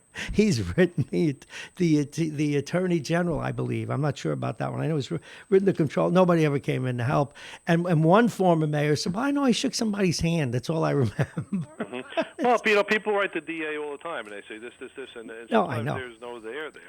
But when it's a city? Mount Vernon has a law enforcement agency. They have the City of Mount Vernon Police Department. If they step in and investigate it, they should be the primary investigator. You know what the incoming mayor? If there's an obvious conflict, then it has to go up the chain, and they have to call the county and say, hey, listen, we're conflicted out here, so you really have to come in and investigate it and take that tack. Well, do you know what the incoming mayor has said on these airways? She said, I believe there is criminality in the police department, and when I get in the job, I'm going to be looking into it right away. So, all right, let's move on to other stuff. 752, Mike Duffy. He's a criminal defense attorney. He's an attorney in general. He also is, I don't know if that's a good segue or a good delineation, but he does all those things. He also was the chief of investigations for the DA's office, a cop on the beat, and a detective on the beat. Let's roll back a little bit to some of the issues we heard Mike Edelman talking about. And I do want to start with the FISA warrants because, I had to eat crow and say, gee, I was wrong. The thing was flawed, and I don't have a problem doing that. Mm-hmm. But how serious is that? Even if it wasn't, this is too hot, this hat. If it wasn't political. Extremely serious. And I'll tell you, as a person who used to draw up and have to sign eavesdropping affidavits. Mm-hmm. I mean, you had to cross your T's and dot your I's. Something going to a judge, and a judge reviews it and says, I've had this happen. And a judge, not through any nefarious deeds or anything like that, judge will look at this and say, hey, Mike, what about this? What about this? Did you try this? The electronic wiretapping and eavesdropping is the most intrusive methods you can have into your privacy. Excuse me. So when the judges look at this and go, did you try this? Did you try overt surveillance, meaning following the person around? Well, yeah, we tried, but they made us every time we're following around. That you have to take all those steps before automatically you go to electronic eavesdropping. And this judge, apparently, Judge Collier, who interestingly is apparently originally from Portchester. No kidding. She's the head of the FISA court. She's retiring, apparently. So there's a lot going on there. If you defraud any court, you should be held accountable. If you're putting stuff in there is not true or inaccurate, shame on you. And if they come, the guys with the blue windbreakers come at 5 a.m. and take you out of your house, you deserve it. So. Well, but now go. Yeah.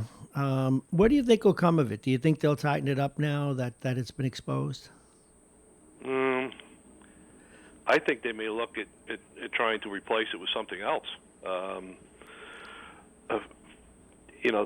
think the courts were originally started in like 1978, something like that. But every request that goes there is basically granted from what I've read and been told. So it's a secret process. So how do you hold people accountable when it's a secret process? That's the problem. Well, shouldn't there be some that's where we run into problems, but we can't trust either party anymore. Right. But congressional oversight into those things, or some oversight within the Justice Department. Should be definitely some oversight. Yes, Inspector General in the DOJ looking at this and say, oh, wait a minute, before that goes in, I want to talk to you about this. I think the FBI went right in there with their affidavits and submitted them to the FISA court, as did other intelligence agencies. That's the way it seems to work. So. This really falls under a broader heading and something that you have waxed on rather eloquently, which is that historically prosecutors, specifically now in the case of some of the new laws coming out, have not had oversight, have not had anyone looking over their shoulder. And this, on a whole nother, even more important level, is another case of that. It's like there's a finger on the scale. Yeah, well, I think the new discovery laws are going to even that scale when it was really against the defendant and the defense attorney. We called it trial by ambush in New York, and that's all going to change in January. And I just hope the lawyers pick up with the discovery material they get and act accordingly. I think it's going to be in the long run better for everybody. Look, yeah, Bob, me too. What's the downside if it's not there? I mean, should it be there? There can be no it doesn't make downside. sense. They either have the evidence or they don't. So that's the way I look at it. But can I jump to what Mike said earlier? Yeah, I was going to go there next. Yes, go ahead, sir. Well, he's talking about fairness in the process. Does he think, and these people, the Democratic senators who are running for president and other Democratic senators who already come out, he's got to be removed. Does he think that's fairness going in? Anybody that goes in speaking like that, in my opinion, should be recused. They've already made up their mind on one side or the other. On one side or the other, I agree with you. These people running for president are all saying he's got to go. He should be impeached. He's got to be. Well, that's removed. what Mitch McConnell said. Okay, He said, and then "Stop you're this." going to be a juror Yeah, in his trial. That's what Mitch McConnell said. He said, "Let's not make it a charade." The Democrats are doing the same thing. They're already saying, and I think what they're doing as far as holding the articles of impeachment, I think that's going to turn their own Democratic base against them. Hey, we impeached them. Hey, what's going on here now? What are you doing? These machinations don't look right to the American public. I don't care what side you're on. Well, that's very true. Mike Duffy, our guest, what do you think? I really used to admire Giuliani. Even when he was a little tough in New York, I thought he did a great job getting the city on its feet. And what do you think? What's happened to him? I don't know. He seems to have lost a few steps, doesn't he? I mean, he's a brilliant man, and I know he's PO'd now at the SDNY, the Southern District, which he used to lead, and understandably so. But one point he has about the Southern District, if you look at the tweets that Preet Bharara puts out, and Preet Bharara still has a lot of people in that office. I mean, he's saying the same stuff. He's saying, you got to indict the Orange Man, or the Orange Man. The president's got to go, and this and that. And there's people still in the U.S. Attorney's office that feel that way. Now, I don't think, as an attorney, he should have come out and said the things he said publicly.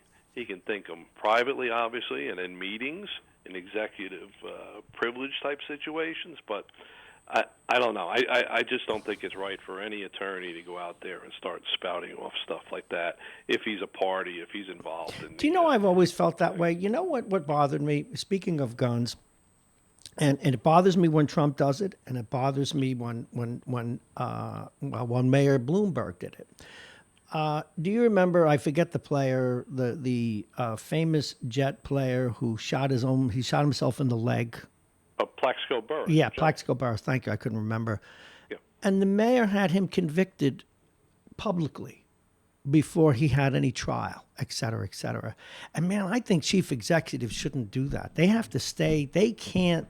That just tilts the public in the wrong way. I think so too. And Bob, when you had this horrible murder-suicide in Pleasantville, yeah, a few weeks ago, and this goes to what you're saying as far as politicians, the police chief's out there. He's the guy leading the investigation. Let the police chief go out there and tell. They got the mayor standing there telling what the mayor thinks, and the school superintendent. Now that's for later. This was initially when they didn't even know maybe what was going on in this whole thing. It's very hard to walk into that type of situation and know the whole picture. You have to do background investigation. You have to check the computers, check their phone records, check who were other people in the area. Are there cameras inside the house before you make any type of statements? So I think the police chief was very eloquent, and he kept things close to the vest. He did, and I think that's the venue for law enforcement to talk about these things. I'm not a big fan, even though I was at one point a semi-politician. I'm not a big fan about the politicians and going out and speaking about things that they don't know about and shouldn't be talking about. You know what's interesting? Even something like that, the different spins that get put on these kinds of things. I'll give you an example. Now, don't be frightened, but one of my lawyers, in fact, my lawyer for 40 years, I think I told you this story, he killed himself and his whole family. Yeah. And the spin when he, for good or ill, when he did what he did is he was ostracized. There were no stories in the paper that said, what a wonderful family, they're gone. And they had been a wonderful family. It was the mother and children, how wonderful they were, and damned be the guy that did it, which seemed to be more appropriate. That didn't happen in Pleasantville. Maybe that's why they call it Pleasantville. They ruled all four going, and yet he killed his family. It's funny. I just find it odd that that's the spin that they put on it. I mean, the guy killed his such family. a nice guy. And so, well, I mean, it's mental illness, Bob. And you and I have gone around the bushes many times about mental illness, because that's obvious. You don't kill your family and yourself without some type of mental disease or defect. I don't think you can. Well, no, and in the case that was just a strange thing when my lawyer did it. If that for another day, I wanted to ask you about something else, and this was the governor acting very strangely, saying that he didn't want federal judges to marry people. What gives him the right to do that? Well, he has the right, but he also said that because Trump appointees, I believe he said this, Trump appointees don't match the diversity. See, that's my point. He's up to the standards of the people of New York. That's crazy talk. That's telling people I'm doing it because I don't like Trump, and this is the reason I'm doing this. So what are you going to do about it? That's basically what he said. That's okay, right? I'm appalled at this. So I got one more for you. I got some more red meat for you. And I know it's Christmas, but I'm going to throw some red meat for you. I still got lumps on my head from banging my head against the wall when those people came out and protested adding cops on MTA trains and the subways. Well, Well, did you see there was a video last week of all the people in the Santa Claus outfits? Yeah. Jumping the turnstile? Did you see that? No, I did not. Oh my God! I looked at that. I almost fell over. I'm like, you got to be kidding me. This was in Brooklyn or Lower Manhattan last week. If you Google that, I'm sure you could find it. But it's just outrageous, just everybody jumping the turnstiles and in. Now, you and I have, and again, we've talked about this in the past. Why should we pay? Well, we need a middle class uprising. And the Manhattan DA's offices, they're not going to prosecute it. Why should they prosecute me if I jump over it? Well, let everybody go through then. I mean, that's the mindset, right? If it's fair for one, it's fair for another. Absolutely. And I think one day we need to get organized in the middle class. If they do this, we need to all just not pay our tolls. Well, you can't do it now. Everything's electronic. Right. Don't pay your tolls. Don't pay, and really force the government to treat the middle class better, because we're getting killed. It's a slippery slope, Bob. It's selective prosecution. It's when to leave the squeegee guys alone, right? It goes back, basically, it's a broken windows theory. You let people get away with the smaller things, they're going to try the bigger, and it's just going to grow and grow and grow. And we know they know what the problem I have with all that is. We know these things for a fact that it can be proven, but yet no one cares. Absolutely. There's statistics on all of that. Yeah. Well, and common sense, too.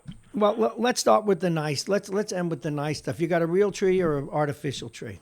I did have a real tree up until 2 years ago. We got a good deal after Christmas on this tree. You can't tell it's not real, but it was too much. You're finding pine needles in July. Oh, this is why I love all kinds. All right, now I need you as a fair-minded man, and you who believes in the law, who's worked on both sides of it. If someone puts lettuce on a piece of bread and calls it salad pizza, can I prosecute them for false claims? That's not pizza. That is not pizza. Thank you. You know that. That's ridiculous. That should be a crime. See, I knew you would agree with me. Mike Duffy, thank you very much. You have a wonderful Christmas, you and yours, and we'll talk to you real soon. Thank you, Bob. Merry Christmas. All right, Merry Christmas to you, too. Okay, we're going to be talking with Vince in a little while, but we did want to go over some of the things that they said were good for you or not during 2019. But right now it is 8:05. This is Radio Westchester, Mornings with Bob Marrone. I am Bob Marrone.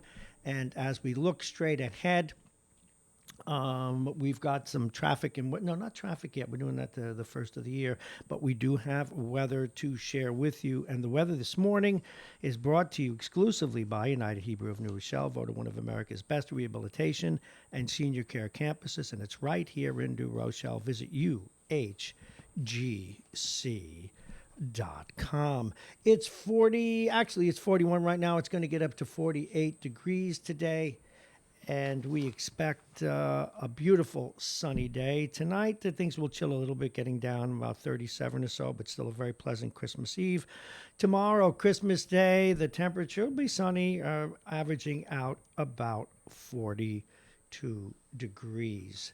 Now, it's 8:06, and I just want to share some stuff with you as we will reopen the phones again in a couple of minutes. But do remember, you're listening to Radio Westchester. It is Tuesday, the 24th of December, 2019.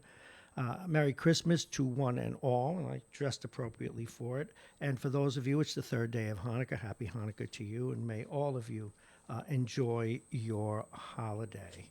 This is Radio Westchester, the radio station at the train station. You can listen live on RadioWestchester.com. On Westchester Radio, RadioWestchester.com. I got it right. So many different things.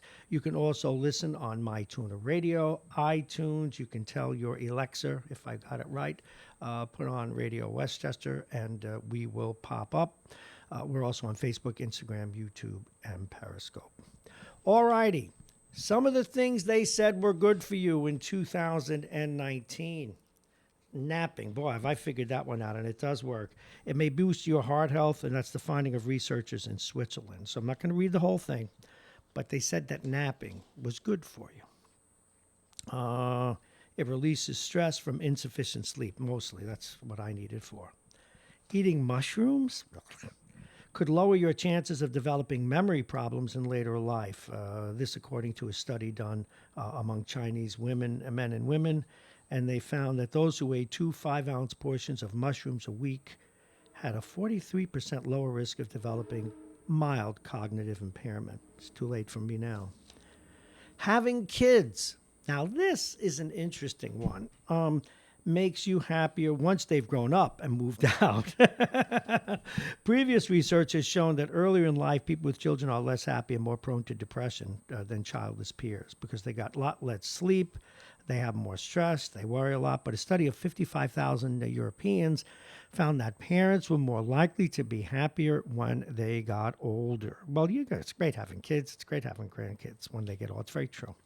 Well, I think so. Running just once a week could significantly cut your risk of a premature death. Researchers in Australia looked at 14 studies that tracked the health of some 230,000 people. And if you did any running at all, or I consider skating, biking, throw that in there too for we hockey players, 27% less likely to die early. Surprisingly, the runners who ran longer distances or at faster pace didn't see the risk decline any further. So you don't have to run marathons. Just, run to the store and pick up some bread and milk, and you're good to go. NSAIDs, such as aspirin and ibuprofen, may help relieve depression. And in an analysis of previous studies, researchers in China found that a daily dose of non-steroidal anti-inflammatory drugs was 79% more effective than a placebo. Well, that's true, but wow. Okay, wonder why. High fiber foods, nothing new here, can shrink your risk of dying early or developing a chronic condition. A scientific review commissioned by the World Health Organization noted that people who ate the most fiber found in fruit, vegetables, and whole grain cereals, pasta, and bread were 15 to 30% less likely to die prematurely. All right, now those are the things that they said was good for you in 2019. These are the things that you were told to avoid. It's 8:09, 42 degrees, sunny. This one shocked me. Playing soccer may increase your risk of neurodegenerative disease. Researchers in Scotland compared the deaths of 7,600 male former pro players with those of 23,000 people from the general population.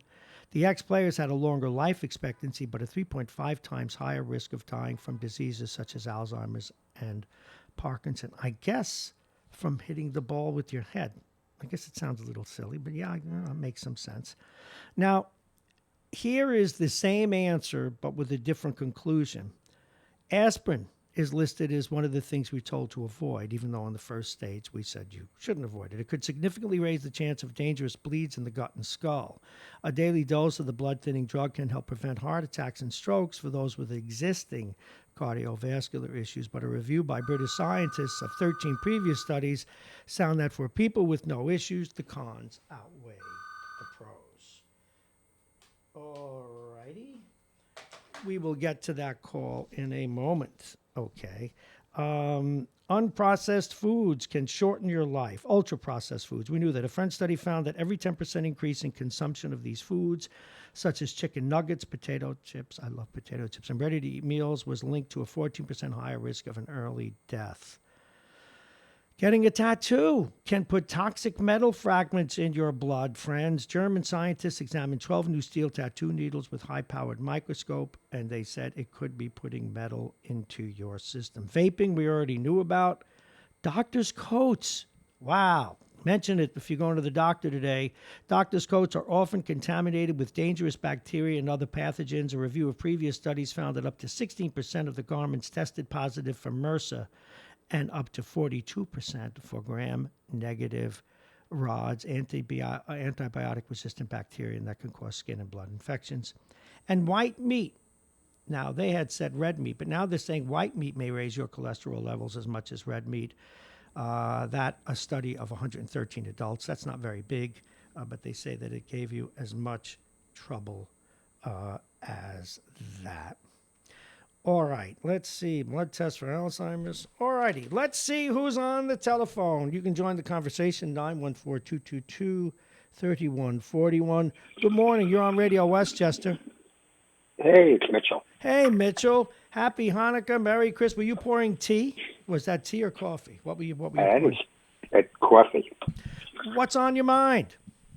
Well, first of all, let me just say, I don't think I have ever agreed with anything Mike Duffy has said.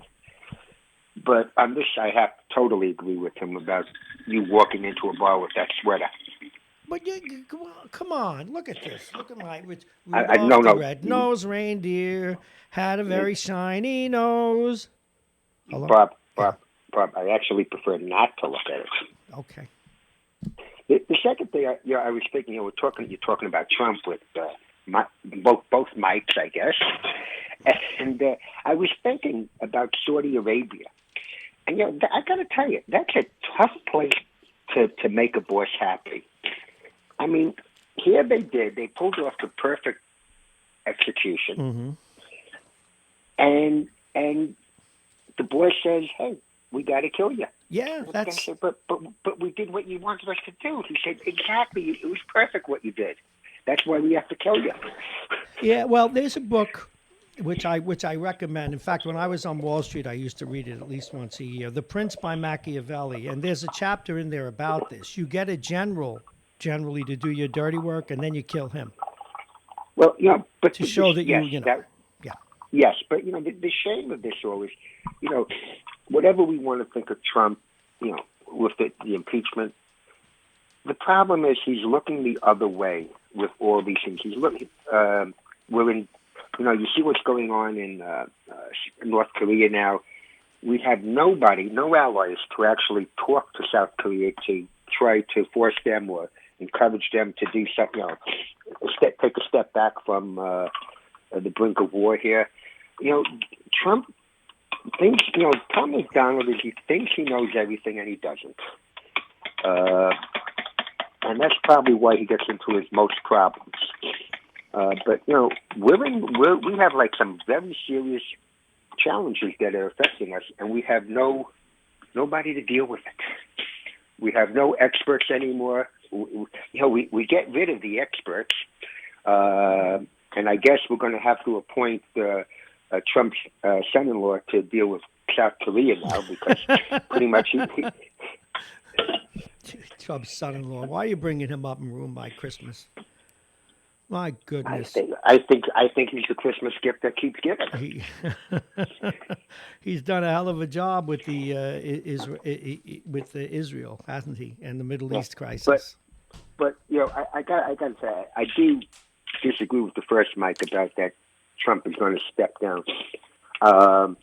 So does Tom, your buddy Tom, is got a big wager on this. He's predicating that on that he'll get a pardon. Well, Mike knows better than both of us that if he works out a deal that he's going to be pardoned before he leaves, then you know who goes to jail after him? Who? Mike Pence. Because that's the one thing you can't do. You can't use a pardon you can't make a deal about getting a pardon. Well, right. Yeah, that's what it is. Yeah, you can't. So Mike Pence is not going to work out a deal beforehand. That said, I think if and when Trump gets out of jail, gets out of the White House, I actually believe that he shouldn't be persecuted or go on trial for anything. That he should just get a full pardon and we should move on, because I just think it would be the best thing for the country. I don't think it'd be the best thing for law and order, but I think. Well, what happens is you just need a prosecutor to decline to prosecute. But you're right. That's what I saw that story the other day. If the president's acquitted in court and new things come, he can't be pardoned. Something like that. Right. Well, I was one of the few people on the Democratic side when Ford pardoned Nixon. I actually thought it was in the best interest. Yeah, of so the did country. I. Yeah, I agree with you. So sometimes you got to put country ahead of everything else, which unfortunately nobody seems to be doing lately. But listen, it's been a fun year. I want to thank Donald for making me laugh. I want to thank Donald for getting me to rewatch Saturday Night Live. I credit him. I want to thank him for getting the ratings up on my cable networks and making the failing New York Times a huge success once again. So I have much to be thankful for Donald Trump, and I will be thinking of him as Christmas rolls in, and I just want to thank him. And Miss Bob, thank you and all your listeners, the ones I agree with, the ones I disagree with. Have a Merry Christmas. Enjoy, eat, drink, be merry. The impeachment could wait a few days. Okay. Well, thank you very, very much. And Bob, same to you. Yes. Bob, get rid of the sweater. Burn the sweater. Thank you very much. That's Mitchell, and from New Rochelle. Whoop. My mic, this keeps happening. We're going to change this soon. In fact, we're going to change the mic flag. I'm going to show you that in a little bit.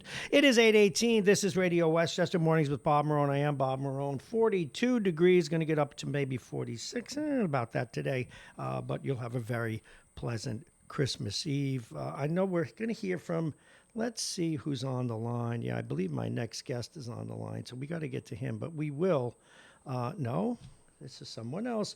Good morning. Oh, I thought I had it. Good morning. You're on Radio Westchester. Oh, no. What did I do? There he is. How did I miss him? We're going to call him right back. Yeah, he's unavailable. We're going to do it again. How did I hit the button? I know that I hit the button. Let's see. We'll get him to answer now. Unavailable. Well, he'll call back. Oh, there he is. That's because he's calling me. Please welcome, visiting us right now, Vince Russo. And let's wish him a merry and a happy good morning, Vince. How are you? Happy Yuletide, Robert. He beats me to the punch all the time. Happy Yuletide. And for those of you who don't know where that comes from, that is direct from the Honeymooners when Ed Norton says, Happy Yuletide. I don't know if you've been listening at all. We had two different mics and with two different points of view, but I thought they're both pretty fair, actually, generally speaking.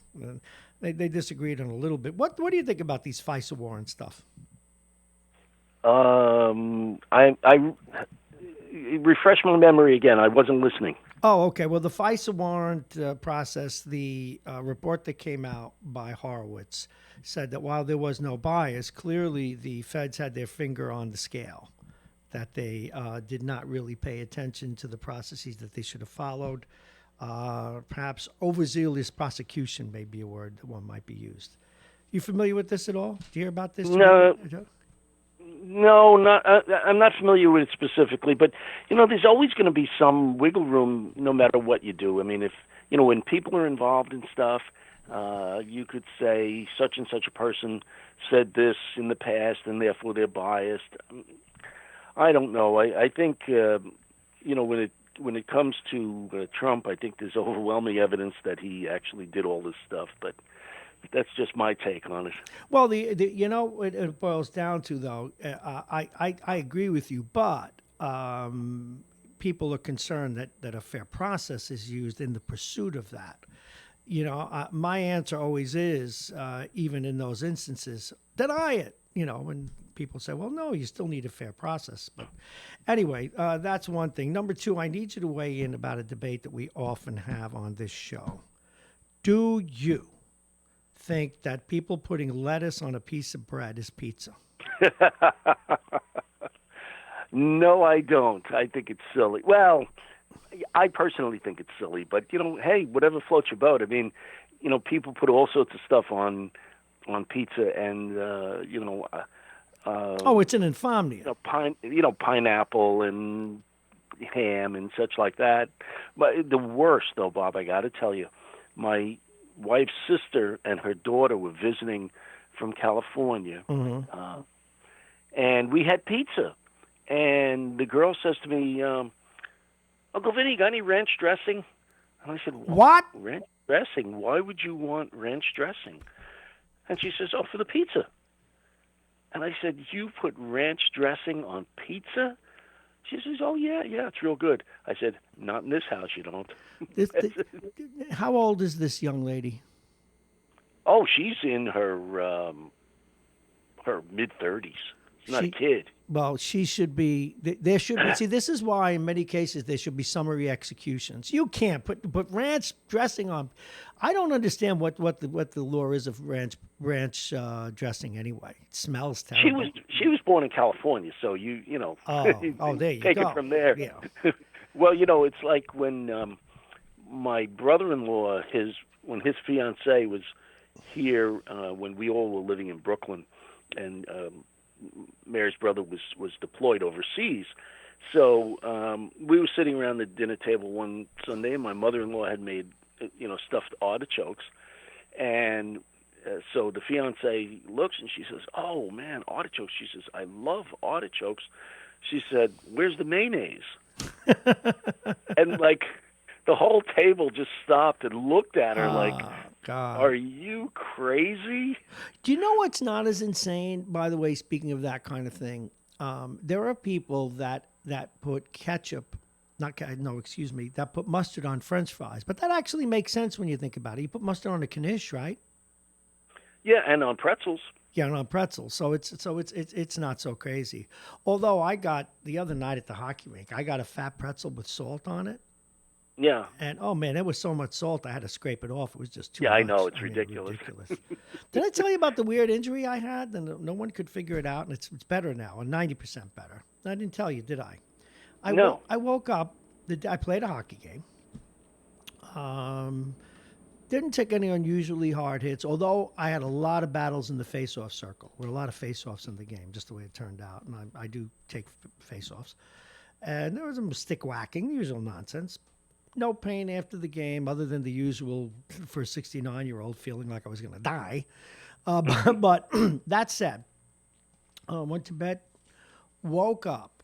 I could barely move my right wrist and my arm. The pain was egregious. In fact, the pain woke me up. Really? And it was nerve pain. And so somehow I pinched a nerve. Don't know how I did it. Don't know what I did. Took ibuprofen, the usual stuff, put the lidocaine patches on, and it got better after 4 days. But for the love of me, I can't figure out what I did. When you get old, the body does strange stuff. Things don't work as well as they used to, trust me. But I have no. In fact, I put the word out yesterday. There were any doctors on the line because it went from the 3 fingers in my left hand, my right hand, the wrist when I moved it, then all the way up to my elbow. It was very weird. Very strange. Yeah. Don't know what I did. Don't know if I got whacked or whatever. But getting old is not for wimps. This is a very true thing. So, did you see the story where Jeremy Roenick has gotten suspended now? Yeah, and I think it's absurd. I think it's really crazy. It's absurd because that kind of humor, and I'm going to paraphrase it. It's, I can get away with paraphrasing it. And if I did it, I could do it. See, I'm not on a network like he is, like NBC. But he was making a joke that many people might make. He was on vacation with his wife and the woman Tappan that does the sports show with him. And it's akin to, do you ever see one of the great De Niro movies that I loved? His best comedy was Midnight Run. And in the movie, they're making a joke on the train, and the guy that he's a what do you call it, a bounty hunter, and he picks up this guy and he gets friendly with him, and they're taking a boxcar train cross country, and the guy says, "Hey, those chickens were pretty hot. Would you take a shot at one of them?" "Yeah, I'd take a shot at one." It was akin to that. And so anyway, he says, "Yeah, I know. I had two beautiful women with me. You know, I did have some fantasies about blah, blah, blah, blah." And then he mentions, now Patrick Sharp, former NHL player, just retired a year ago. He's a really good-looking young guy, and that's why he's on television. So he says, you know, I might have done him too. It's funny. It's great. And then he wasn't so sure about that other player who used to play for the Rangers. Anson Carter. Yeah, Anson Carter, who's coincidentally an African-American, actually African-Canadian. And that's funny. He was, except it's where he did it. Now, he did it on a podcast that we will do our hockey podcast better than they do, but they're not professional announcers. They are a bunch of ex-players, and they call it spitting chicklets. Well, you know, he part of it was the usual self-deprecating humor. Yeah. Because he says, you know, and this is a quote, "It's good to have a beautiful face that talks well and knows the game." And he was talking about Patrick Sharp. Yes. He says, that knows the game, because it's totally the opposite when me and Anson get out there. Yeah. So he was joking. I mean, it was this. Well, what they were, political correct nonsense has gotten so out of hand. You're absolutely right. And what he was also doing was making a point about Patrick Sharp, because he's obviously a very good-looking guy, and that was the fun of it. You know, well, at least one of us has a face. It's like when people tell me I have a face for radio, which just made for radio, exactly. Designed for radio, miserable human being. Yeah, it's gotten too far, and you can't use humor. I mean, you know, it's like. Someone introduced me once to her friends, and they happened to be twins. And I go, twins. And, you know, I almost got my head cut off. But I you know, I'll leave it at that. And, you know, and it's not misogynistic. It's real. It's like a woman once said to me, and I can say it on this, and if there are children at home, they know what we meant anyway. She went in a restaurant. There were only men at the bar. And she said, "Ooh, a sausage fest." Women do it too, okay? And there's no harm in any of it. It's the spice of life, for God's sakes. I mean, I know it hurts. I wouldn't say it hurt my radio career, but I know it hurt my old show, because if a beautiful woman walked in the studio and I didn't react to the fact that she was beautiful, that takes half the fun out of it. Yeah. Well, you wouldn't have any problem while you're wearing that sweater, that's for sure. Oh, you have a problem with it? It's Christmas. I know it's Christmas. All right, see, now did you enter the ugly sweater contest this year or something? No, I did not. See, now I'm going to make it worse. So you want to make fun? Yeah, there go my glasses. There goes my head. Oh, now the hat. Okay. Yeah, you're right. You like this? Now, see, I could make an untoward comment about the hat, but I'm not going to do it. Except the ball keeps going in front of my face, which I guess could be a problem. Look out now. No, I didn't say a damn thing, did I? Did I? So, yeah, I saw that, and that story bothered me a lot, but because Roenick has a personality, heaven forbid.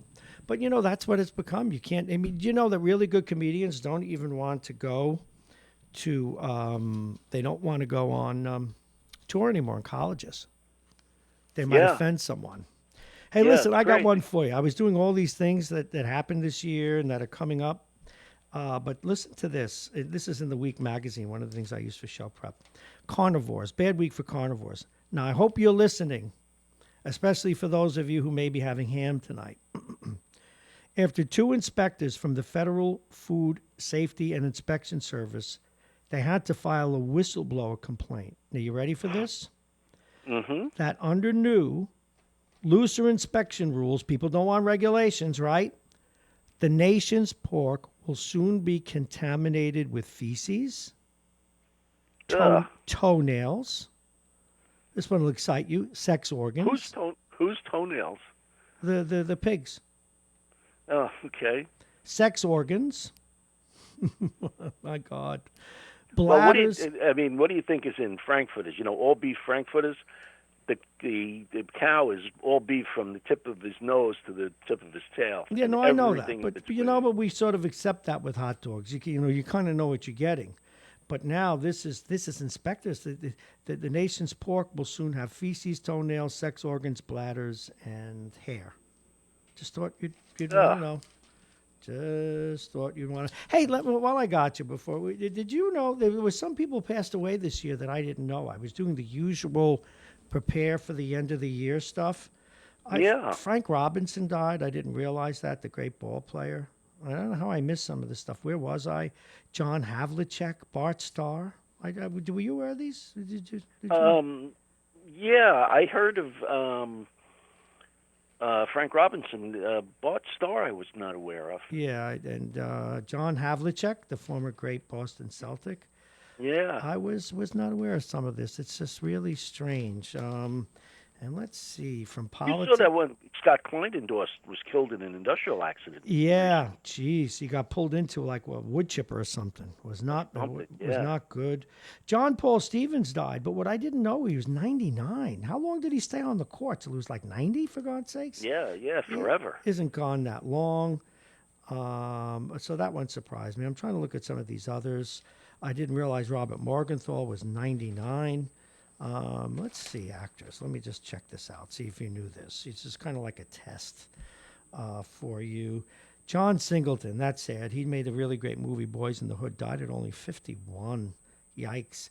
Valerie Harper, Diane Carroll. Well, Valerie Harper stayed around several years after she was diagnosed with brain cancer. Yeah, after her sell-by date. Yeah, God bless her. She lived on quite a bit. And I'm always find this every year when they put these down. And Rick Ocasek, do you remember? I met him in the Village on the way to the doctor once. He was in the bookstore. There used to be a bookstore on Fifth Avenue in Waverly, and I ran into him at that bookstore there. Rick Ocasek, frontman of the Cars. Bob, in the past, someone would comment, "Oh, so you were hanging out in the Village, huh?" Well, yeah, I was. Well, yeah, but you can't say that anymore. People don't make gay jokes, and you know who gets away with all of that? And I know you don't watch it, but his sense of humor is impeccable. Of course, Stern does on satellite radio, but the Family Guy makes fun of everybody. No one is safe. No one. Yeah. The baby channels an Italian with a wife beater shirt. A Jewish druggist, they throw money on the coin, and he on the floor, and he jumps after it. They have a pedophile in there. But my favorite is when they push Stephen Hawking off a roof with his wheelchair. Nothing is sacred on that that's show. That's pretty good. But, they were ahead of stuff. The trouble Kevin Spacey got into, right? Now, I don't know if you've ever seen it, but there is the best character on the show is the baby, in my view. And when I first saw it, I didn't like the baby, but the baby is pretty funny. An uber intelligent baby,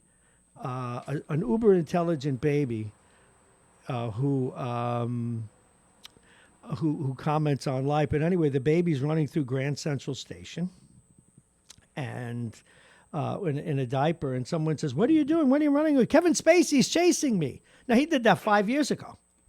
Right. So what do you know? Anyway, I just got visited by a police officer. How are you, officer? What's going on? I'm going to say hello to him and see what's going on outside, and then we will be back. Vince, thank you so much for the call. It is 8:34. This is Radio Bob. Westchester. Hope you're not getting arrested for the new year. No, I'm not getting arrested. We'll be back right after this.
All righty, let's take a look at the weather. Just a few parking issues outside that they were sorting out, and wanted to be sure they knew which car was my car, et cetera, et cetera, et cetera. So the weather is brought to you exclusively by United Hebrew of New Rochelle, voted one of America's best rehabilitation and senior care campuses, and it's right here in New Rochelle. Visit uhgc.com. It is 42 degrees, on its way up to 47 or so. We are going to have very sunny weather throughout the day, and then tonight, the very comfortable weather getting in the mid-40s for your Christmas Eve. Tomorrow, more of the same, sunshine, comfortable weather throughout the day. We're about to get someone on the phone who wanted to talk with us, and that will take place in about, just a few minutes. We do want to talk with Tom from Pelham, but we're going to call him because of some logistics, and wish him a Merry Christmas before we get out of here. Let's see. I'm not going to share his phone number with you, but let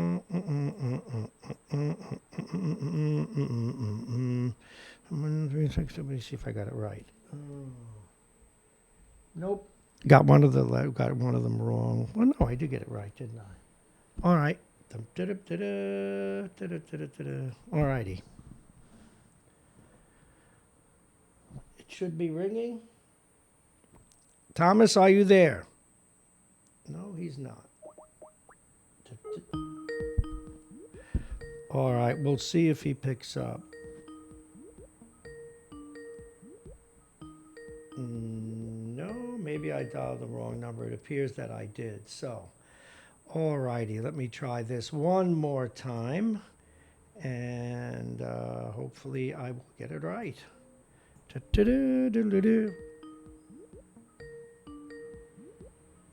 believe we've got him.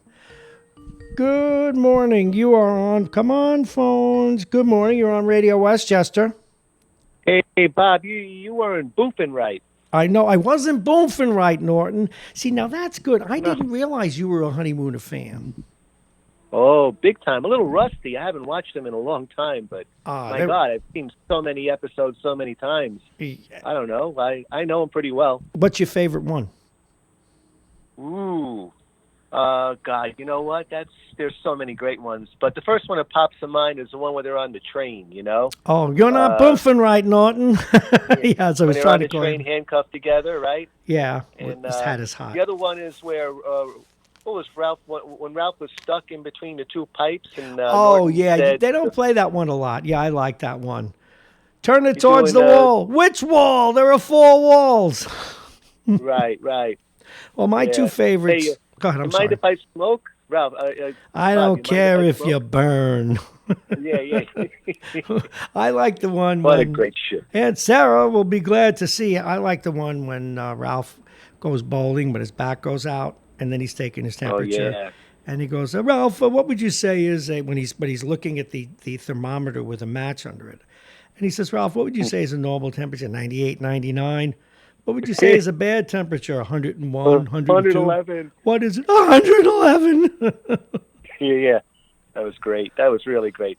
So you think that's your favorite all-time comedy show, or? Yes. Or is there something else? Yeah. No, yeah. Or my favorite all-time. I love The Odd Couple, too, but I like The Odd Couple because of the relationship between him and Oscar, and I thought that was pretty funny. Yeah. I got a kick out of Felix and the way he behaved. But, nothing topped The Honeymooners for me. But there are other great things, but no, that's got to be the best. Always makes me laugh. Well, what number were you dialing? How come you couldn't get me? Because I put the 1 in by mistake. In this particular system, I shouldn't have put the 1 in, so it derailed. That was my fault. Because we have 2 different phone systems. What's a green? I hear you talking about a green board, a green room. What is that? I mean the green screen? Green screen, yeah. What is that? Okay, green screen. We have one here, and I'm going to pull it. I'm going to do it where you can see it. So bear with me. It's in the corner, as you can see. We also rent out the studio to videographers, but people that photographers, a green screen allows you to use a program. So I could sit in front of that screen and look like I was in New York City. I could sit in front of that screen and look like I had an ocean behind me, and it's all done inside the camera. So that's you have Aruba on that. I could. On that, yeah, I could. I want to be in Aruba. No, but you should remind people how mean you are when you were in Aruba and you called me one day and you said, "By the way, Bob, they're doing a fashion model show for bathing suits on the beach." Bob, that was I can't even get into it. It's well, I would be like Jeremy Roenick, I guess. You know. Can you believe that they suspended him for that? That's silly. We can't Bob, even. What I can't understand. Here's what I can't understand. We live in a. Would you say we live in a promiscuous society where kind of like everything goes, right? Yeah. We've never been freer. Sexuality has never been freer. Right. However, God, you say one thing out of line that isn't out of line, but taken out of line. All of a sudden, the police clamp down on you, the political police. Uh-huh. That's right. I mean, come on. There's something wrong there. It's almost like Sharia law. Well, it depends on whose ox is being gored, but political correctness is killing free speech on our colleges and our college campuses. And you heard me mention there are comedians who won't do college. They won't do college campuses anymore. Now, I sent you something yesterday. Did you see it? Let me see. On Governor Cuomo? Oh, I did that story twice today. 2 or 3 times. Well, I asked a whole bunch of people about it. Yeah, it's ridiculous. I woke up late, but he is seething with hatred. Yes, he is. For the president. Yes, he is. And speaking of Mitchell, my boy Mitchell there, he's so thankful. He's throwing out the thank yous, boy, today. My boy Mitchell throwing out the thank yous, and he's so thankful for the president because of the humor that he allows Mitchell to have. I'm glad Mitchell's always happy. But what about the good times we're living through? The fact that the stock market is rocking, everybody's got a job. There's more jobs than there are people looking for jobs. This is a phenomenon that we can thank one person for. Because he alone, he turned it around. He brought jobs back from overseas. We're at peace. We're not fighting any wars anywhere. Men and women are coming home in the military uniform, not being maimed by IEDs or killed. Goodness gracious. So I'm thankful, so thankful that we live in a free country, at least still free, and that prosperity is reigning.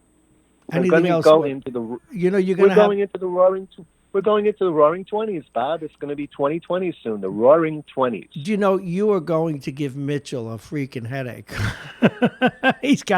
But see, I'm giving everybody their head today. I'm not going to challenge these kinds of things. By the way, can you see me right now, or once you called in, you can't?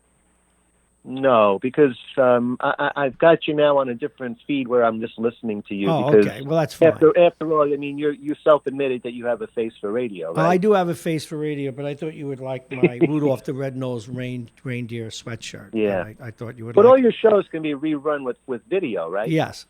And how do we do that? Let everybody know how we do that. You can just go on to YouTube. You just go on to YouTube and go. You pick the day. And RadioWestchester.com. Right? Yes. Now, what I wanted to do. You know who that? Hey, do you want to talk to Mitch on the air? Would you like to do that? Nah. I don't want to. You know why? Because he talks over. He talks over everybody.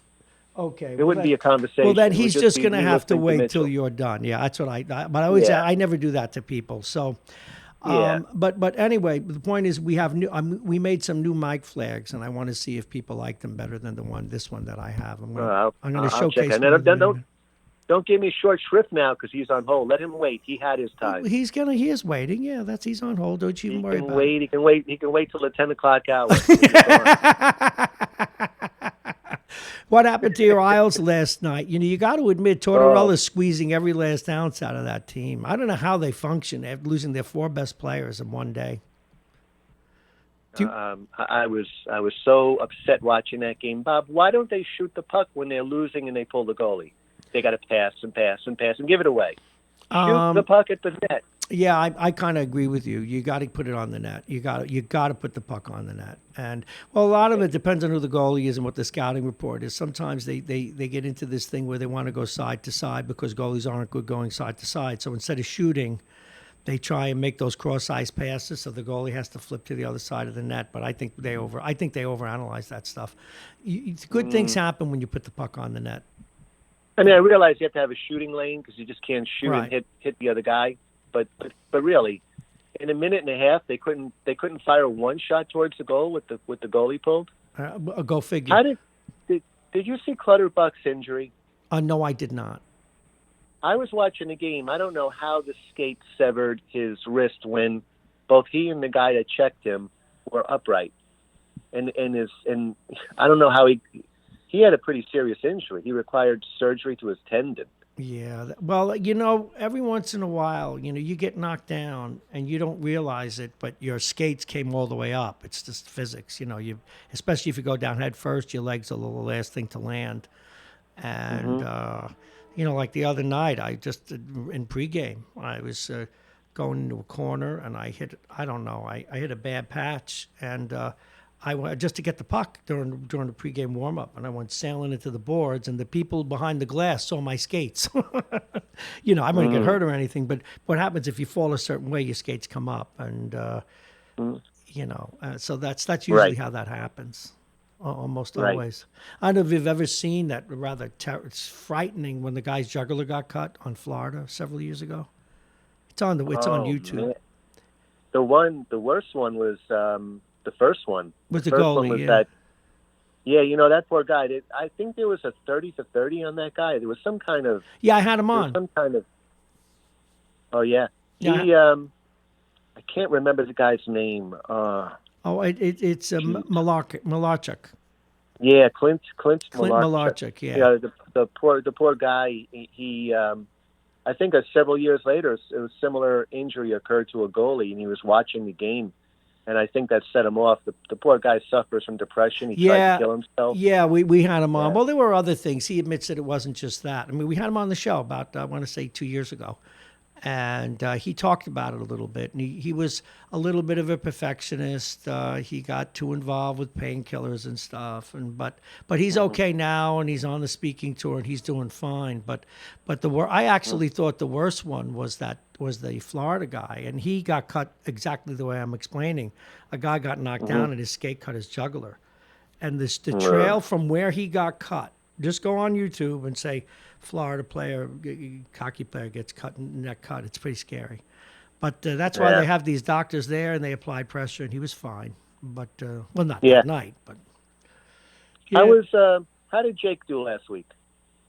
I don't know. Jake went away for the holiday, and he didn't report in. So I'm going to call him and probably do something later in the week for Jake's picks. When he'll be doing the playoffs, right? Jake will be making picks for the playoffs. Oh, absolutely, he'll be making picks for the playoffs. Do you? Are you a big football fan?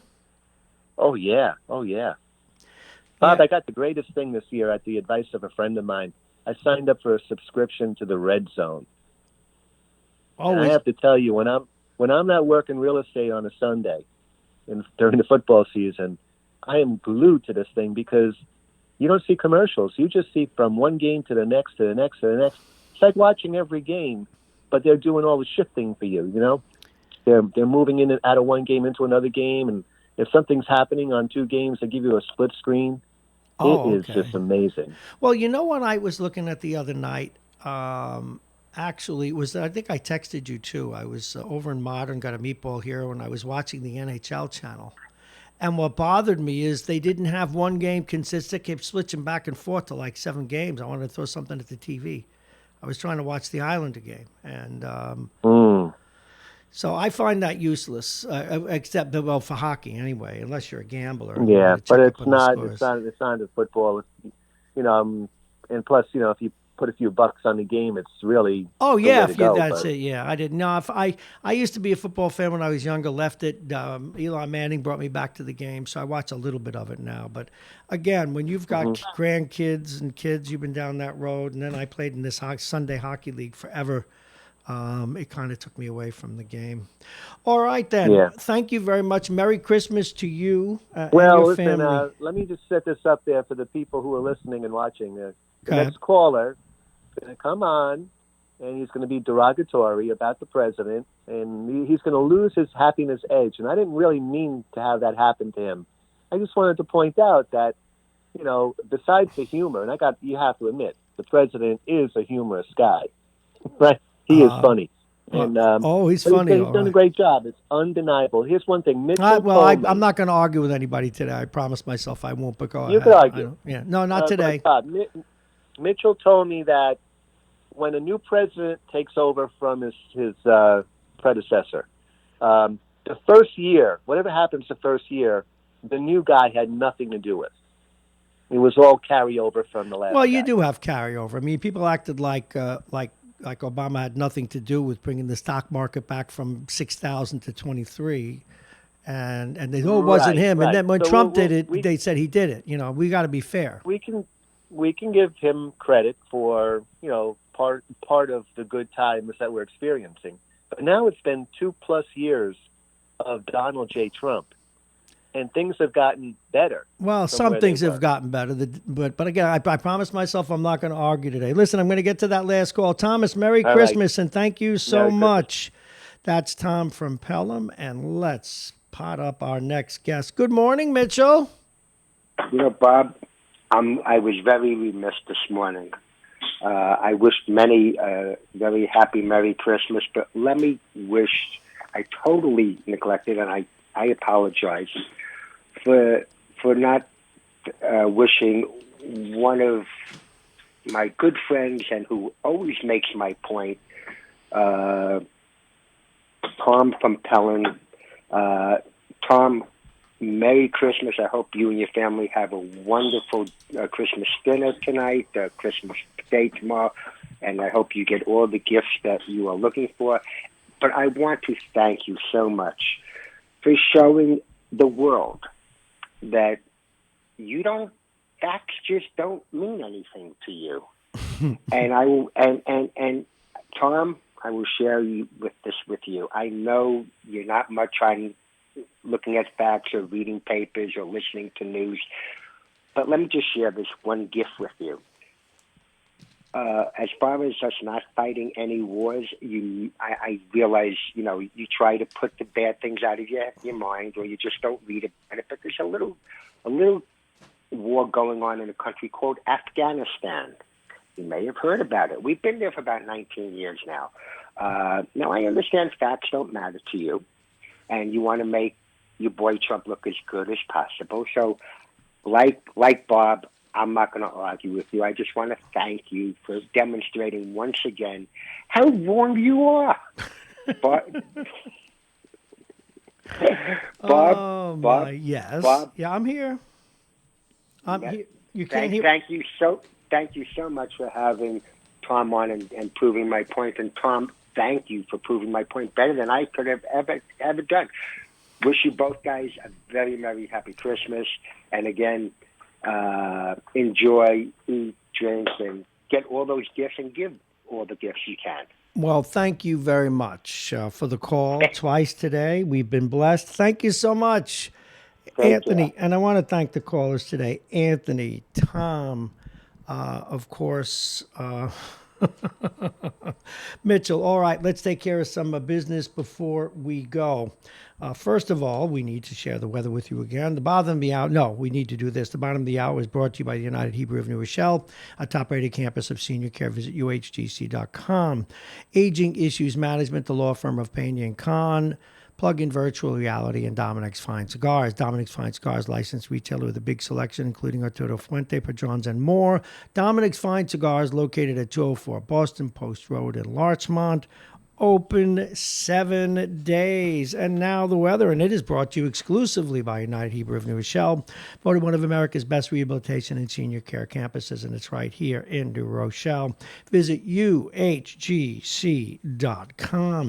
It is 43, headed to about 45, so it's almost where we're going to get today. Plenty of sunshine.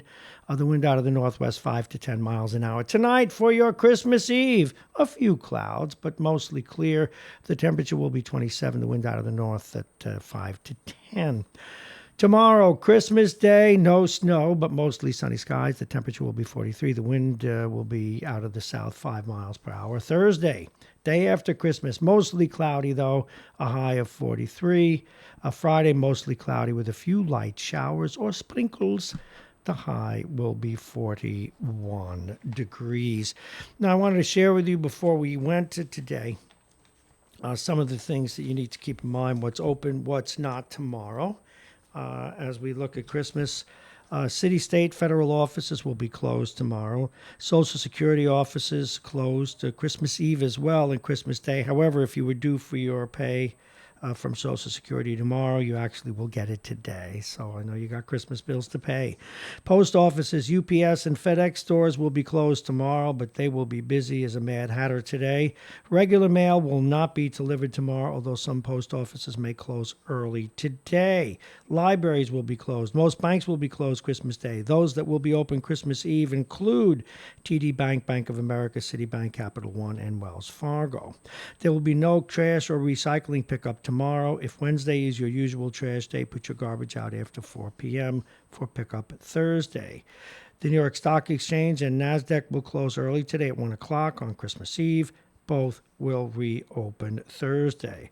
While most stores are closed, Christmas on Christmas Eve, Trader Joe's will be open until 6 p.m., Whole Foods until 7 p.m., Target until 10 p.m., Macy's until 6 p.m., and that's pretty much what we know.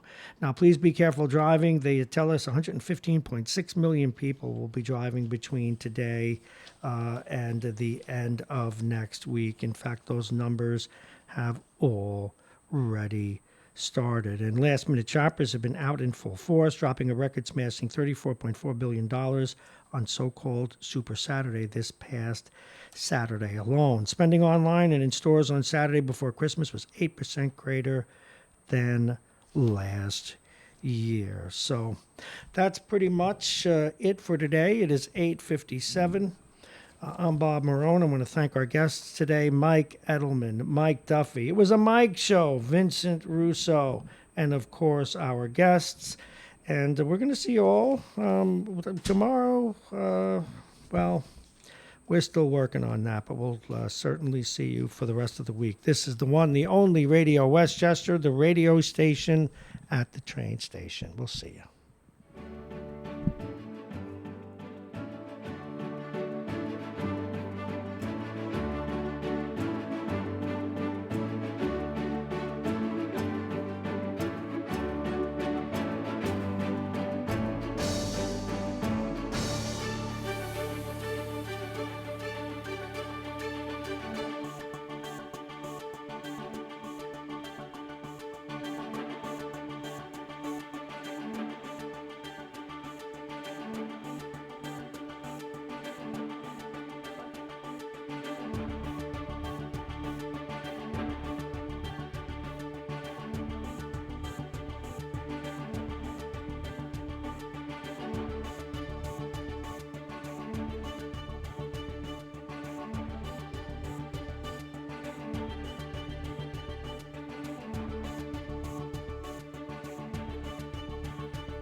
All righty. It is time for our long-form interview. We'll probably get out a little early today in deference to the holiday, but we're very pleased to have with us, and he made it on Christmas Eve. He is a professor of mass communications and ethics. Please welcome Professor Jack Breslin. Professor, good morning, sir. Good morning and happy holidays, Bob. Happy holiday to you. Are you staying around the area for the holiday, or when do you get up on your horse and go visiting? The holidays is different for everyone. Yes. And for me, well, I'm an orphan. A while ago, my parents passed away. I'm sorry. And everybody has to go through that. Yes. Unfortunately, I had a wonderful family life. My middle sister is a nun doctor missionary, and she's in Dublin as we speak. Mm-hmm. My other sister is a retired registered nurse and lives at an assisted living facility. So this time of year for me is, I'll be happy when it's January 2nd. Oh, okay. No, well, I figured you may take off someplace, watch a few minor league games somewhere, or hockey or something like that. Actually, yesterday, I rolled in here as you were on the air, but I took a taxi home because I took my little trip that I take on Greyhound buses. I might have mentioned this before, that I'm working on a project for almost 20 years now, that I have a love-hate relationship with traveling on buses. And I'm working on a project based on that a writer only talks about a project once on paper or on computer. So when it's finished, you will get an autographed copy and you will get the exclusive first Westchester interview. And what are you writing about? My travels on the bus. That's got to be a lot. Do you know who there was it Lira or the other guy? One of the famous NPR broadcasters wrote a lot about buses. I'm trying to remember who it is. Yeah, it was okay. I can see him in my head. McNeil Lerner. Yeah, that's it, okay. Lerner, yeah. So, I did meet him at a writer's conference once. Of course, his presentation was far more well-attended than mine, where he had written a book about buses and so forth. Yeah, I read it. I bought it. Not traveling or anything like that, but like the history of buses and so forth. I read it. It was a good book. And he wrote a novel about it, too. He wrote a novel about a love affair between a bus driver and a passenger. Oh, he did? Yes, he did. It's a pretty good book. I'll have to pick it up and read it. Because he was a little, you know how celebrities can get. Right? Anyway, I had been working at Most Wanted at that time and was unceremoniously laid off. So I was gainfully, shall we say, freelancing at the time. And I saw this writers' conference and hustled my way over there, got a free room, did some publicity for the lady, doubled her attendance by a couple of the little tricks I pulled, and it was in D.C. Mm-hmm. And then he was the final act on Sunday morning. I had done a workshop about how to publicize your book.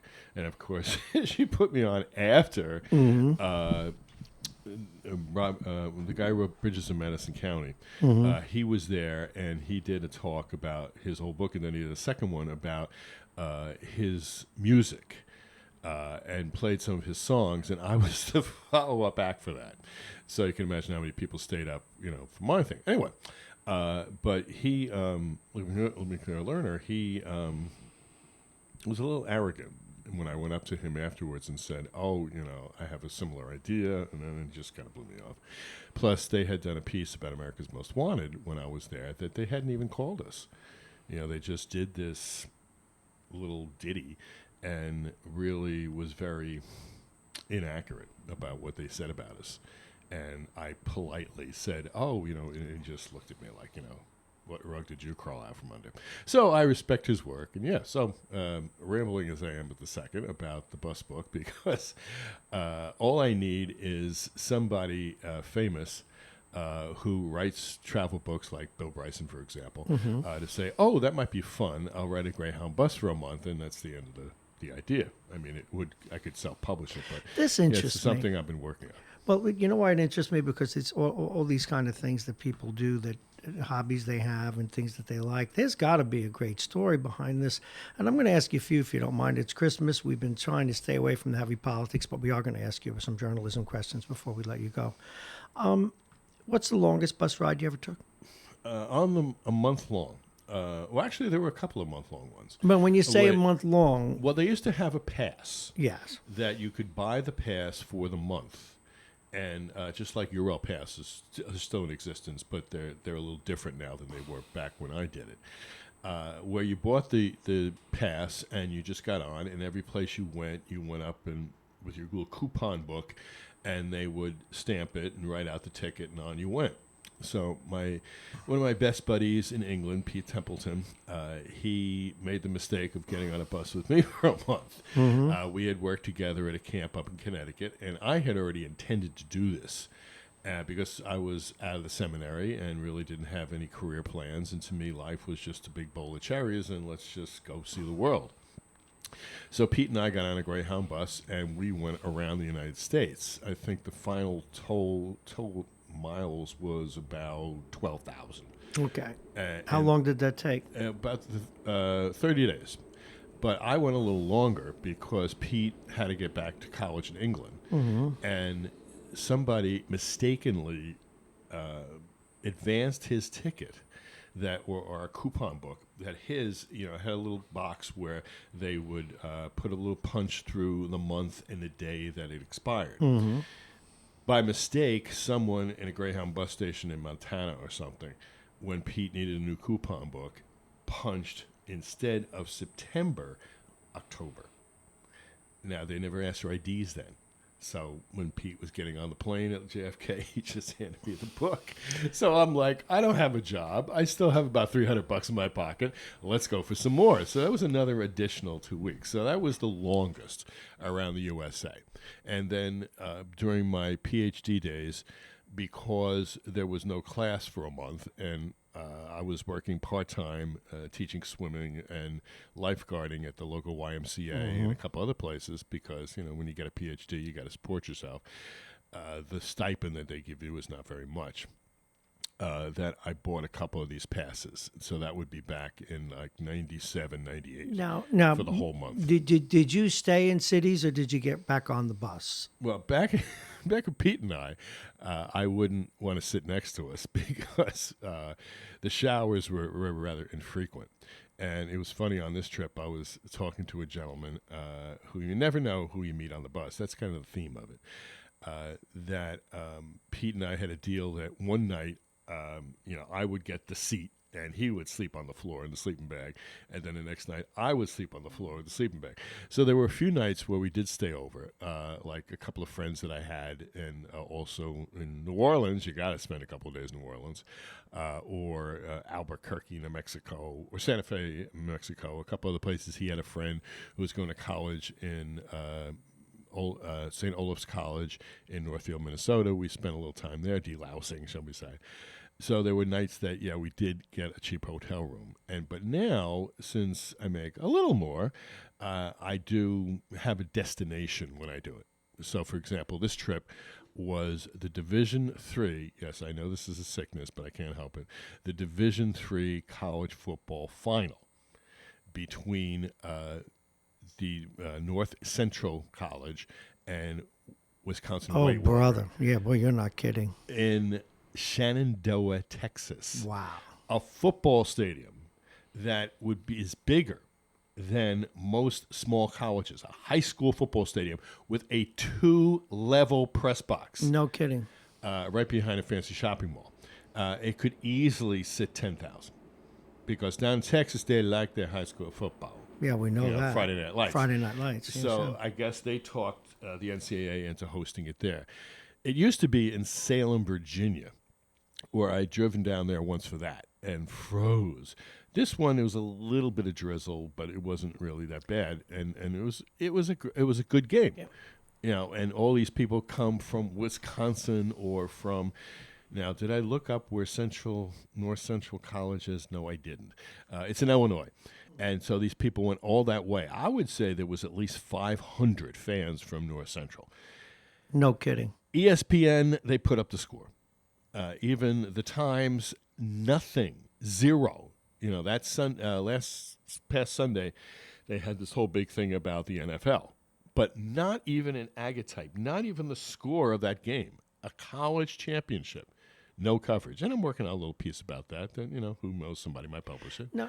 But that's my little romance with the bus. Okay, well, there's a lot of romance with the bus. Buses can be very romantic. Now, we know you did the whole country. What's the longest, and it's okay if you did a transfer, what's the longest ride you ever spent on the bus and had to sleep on it? Straight through would have been Tampa, Florida to Los Angeles. You did that? Yeah. Same bus or different drivers? It used to be that you could get on a bus at Port Authority that said Los Angeles, California. And you were on the same. You would not have to change. Now, to do that, you will change at least 4 times. Okay, but even more. so. And you might not get on. Okay, now what was it like being on the same bus? Did you ever do that cross country from Florida to No, okay. On that one I had to change like 3 times. Now, I remember I used to have relatives in Buffalo, and we didn't have a car, and I used to go see them fairly often on the Greyhound bus. And this is in the 60s.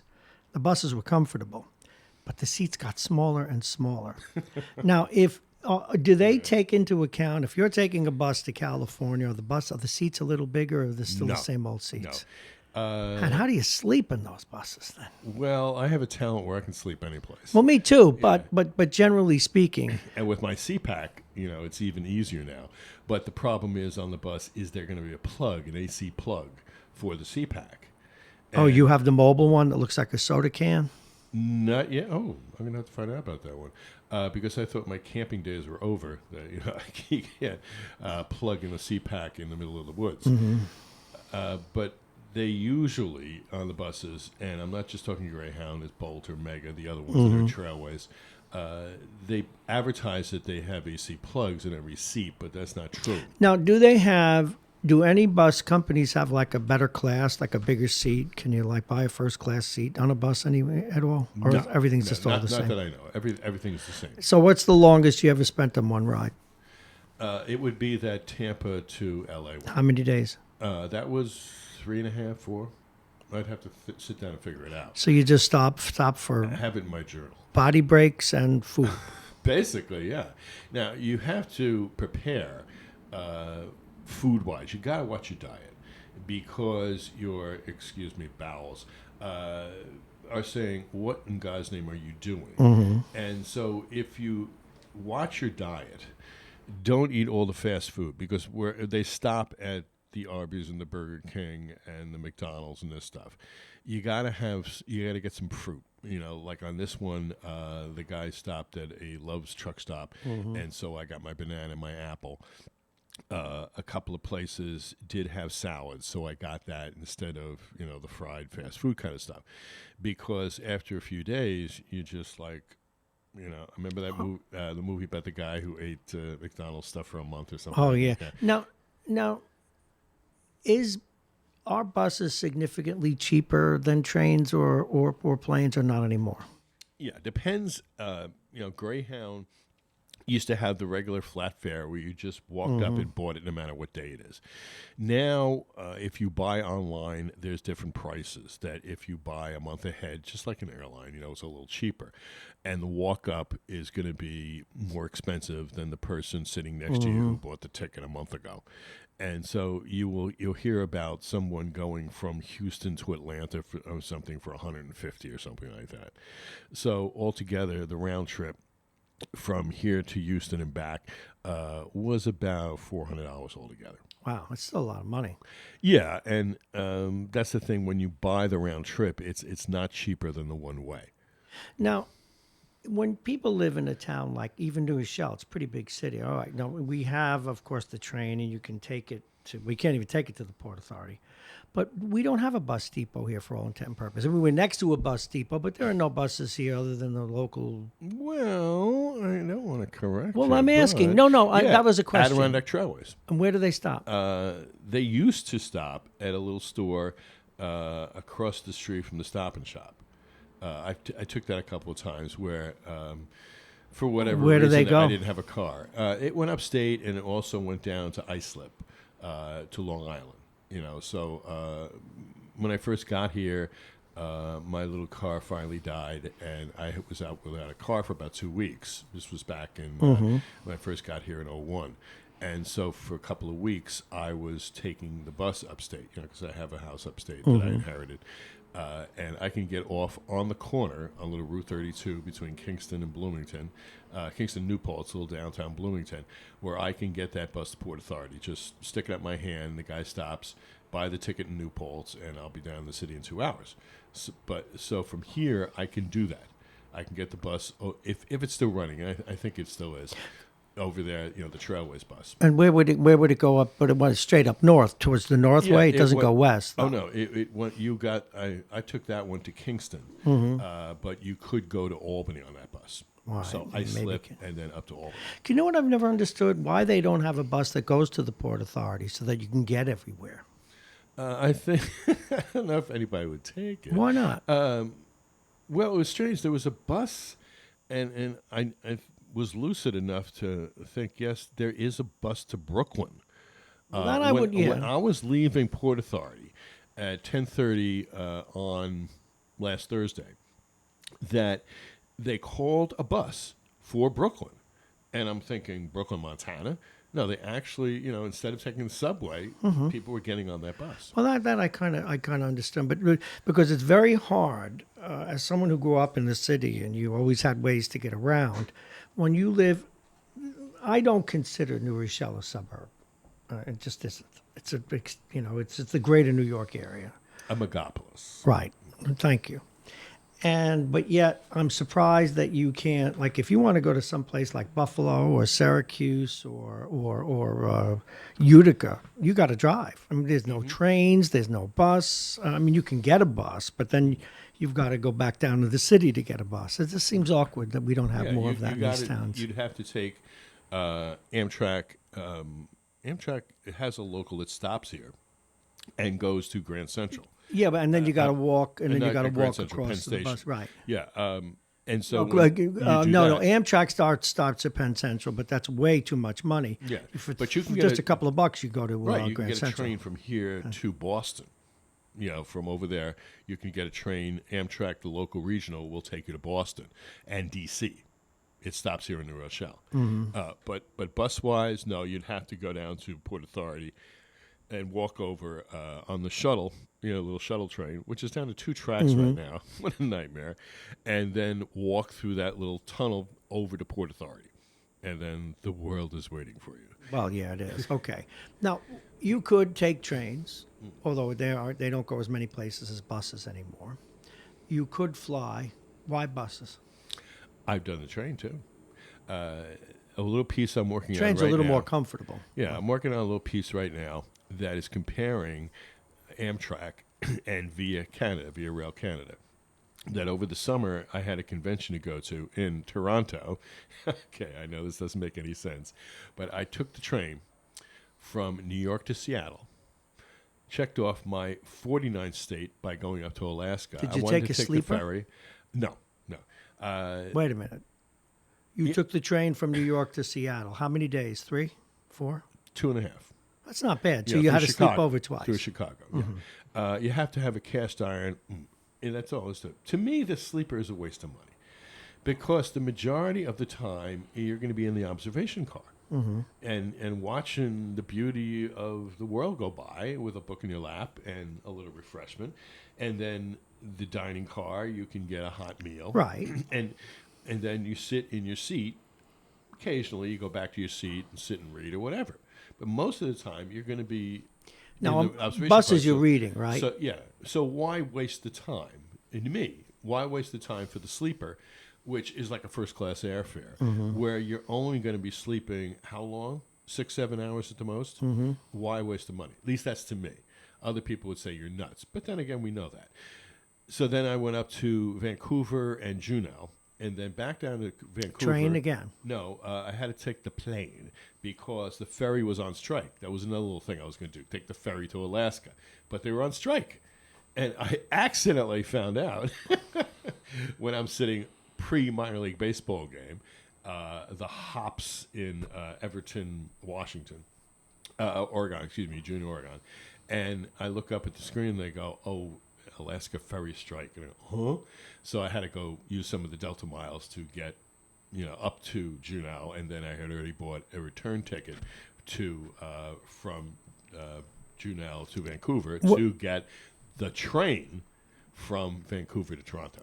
We're talking with Professor Jack Breslin, Mass Communications and Ethics here at Iona College. And we're, today, because of the holiday and even this week, we've been getting off of the political beaten path a little bit, finding out about things people love to do. Bob Cox yesterday telling us about his trip to the Arctic Circle and then to Saudi Arabia. And today, I always knew that the professor liked buses, but that he's going to write a book about it.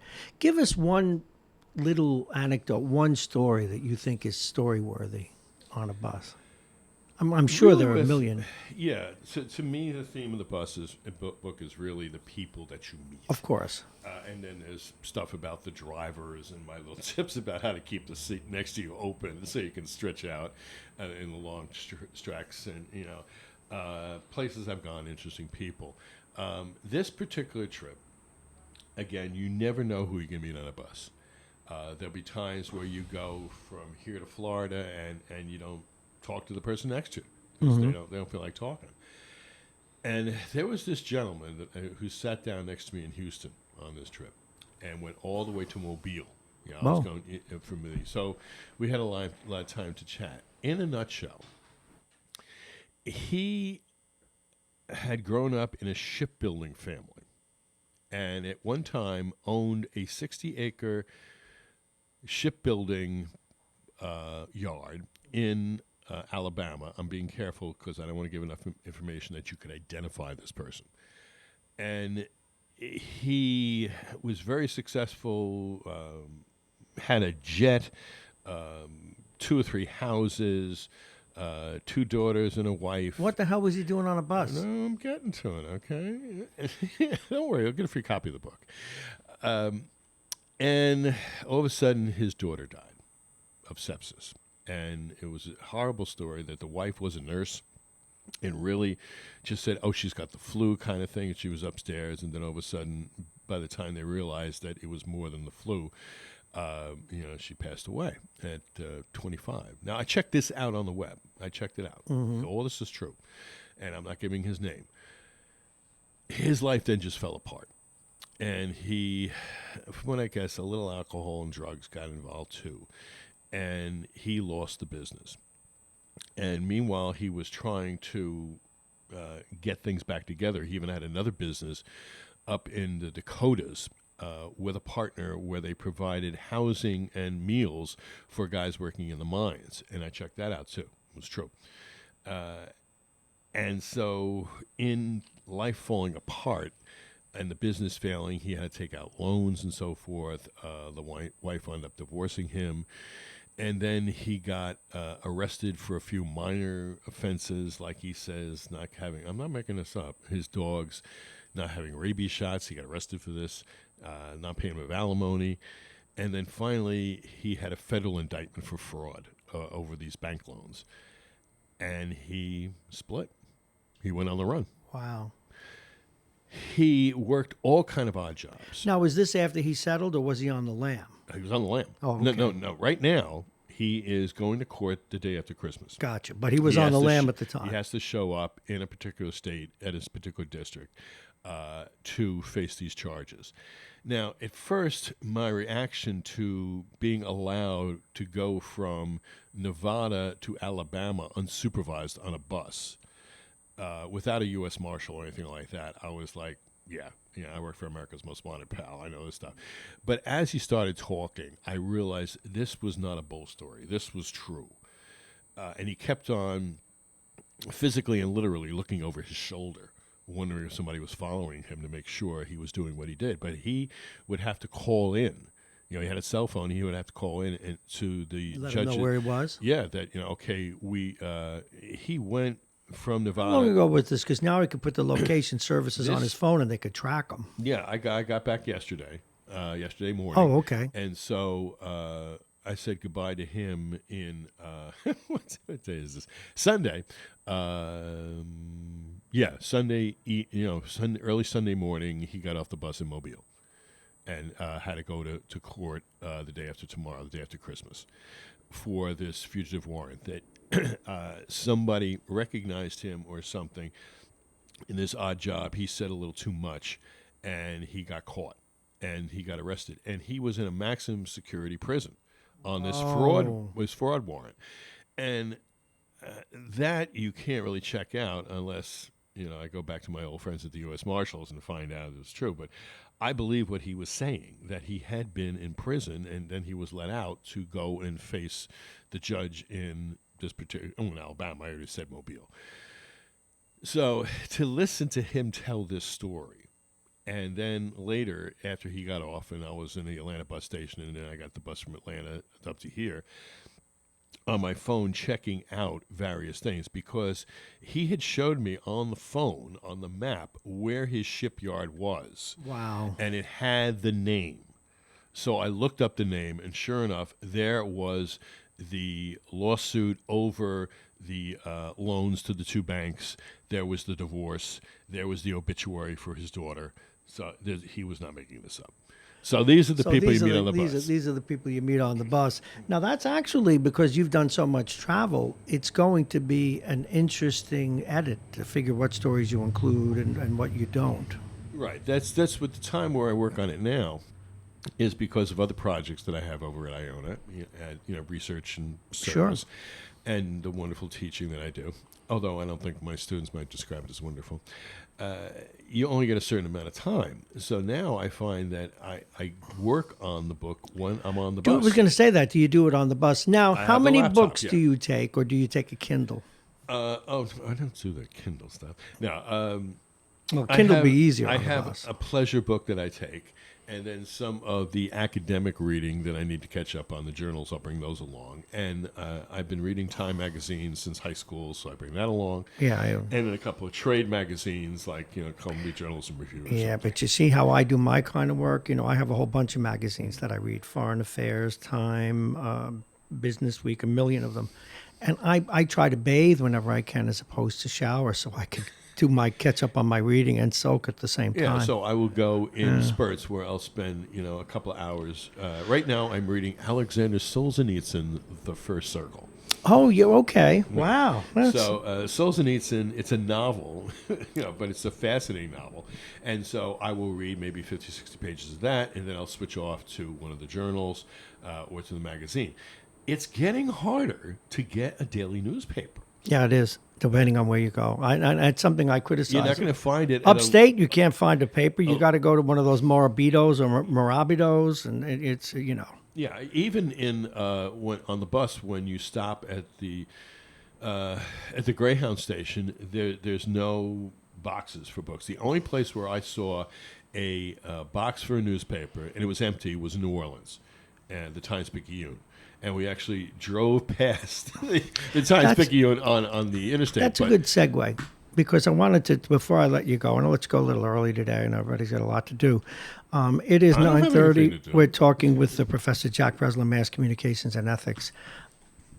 Now, because I do what I do, that computer back there, I'm subscribed to just about every news source that you can online. And it's convenient. It's convenient for an individual story.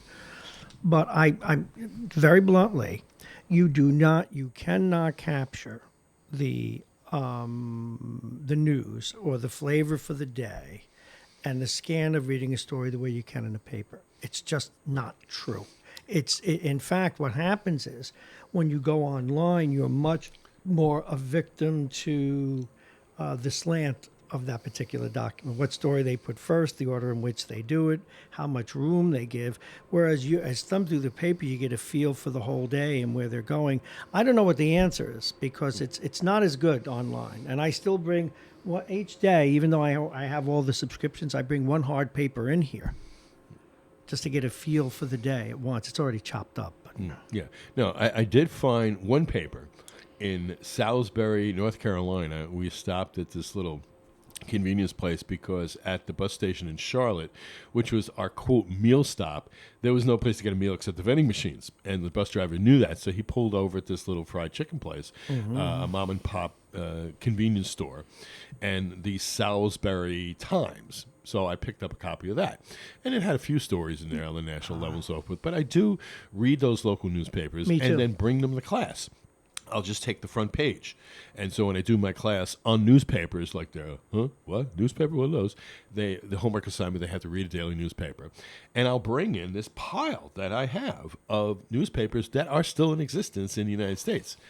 From the LA Times and the New York Times. Right, from all these various cities. All the way down to the Salisbury Times. What do you think of what's happened, and I think they're all Gwinnett papers, USA Today papers. What they do is you really only get 2 pages, 2 newsprint pages, and then the other thing is really USA Today insert. Very few stories, and there's actually more stories online. But other than buying the big ones, the Times, the News, the Post, the Washington Post, etc., you buy these local papers, and I'm talking about local papers that aren't the weeklies. There's nothing in them. Yeah, this particular little paper, the Salisbury Times, I didn't get the impression it was a chain paper, which is extremely rare today. That is rare, yeah. But there were, I counted 6 byline stories of local reporters, and then the rest was wire copy. And most of it was soft news, those 6 stories. A couple of them were basically rewritten press releases. But you find you are right about the USA Today inserts. They own over 100 papers now. And so it's quite often that... But it's only literally 1 sheet, maybe 2 of stories, and that's you it. Really get it. Even my beloved Daily Freeman, which I got fired from, but you heard that story 100 times. A million times. That even then, I haven't bought it, since I got canned. But when I do see it in the local library, I'll flip through it quick, and there's just nothing in there. They have a couple of stories about county government, about city government, a couple of features, and that's it. Okay. Since we're heading to the end of the year, come my last question, and we'll throw this one around a little bit. Think about, before you answer, think about the online stuff. Think about Facebook. Think about Instagram, tweeting, the newspaper business, broadcast journalism. Where are we headed? What will we see in the new year? How is it all evolving? And Fox News is a classic case of, where are they going? Interesting that you mentioned that because, I played hooky for 2 weeks, as you know. Last week, of course, I had an exam. At this time, I couldn't come over. Even standing out in the hallway and talking on the phone, that's a no-no. I got to stay in the classroom. The week before that, I went down to Columbia University, where they had Disinfo 2020. It was a workshop, all-day workshop, about fake news and disinformation. About 7 panels of various folks, working journalists and scholars and so forth, talking about fake news and disinformation. And I would recommend to you online, cjr.org, ColumbiaJournalismReview.org. They have a whole special edition. They only come out 4 times a year now. It used to be a monthly, but cjr.org. You can get it for nothing. I'm sure they'll send you a print copy, or else you can read it online. All about disinformation and fake news. Excellent. The point, as I say in class, and I do have one, is even at that, nobody really had an answer. Where is journalism going? What is the future? Print, how long is it going to last? What is the future of broadcast, cable, podcasts, all stuff with this problem of disinformation, of the credibility of the media being in trouble, that people just think that the Times makes up stories and puts them on the front page.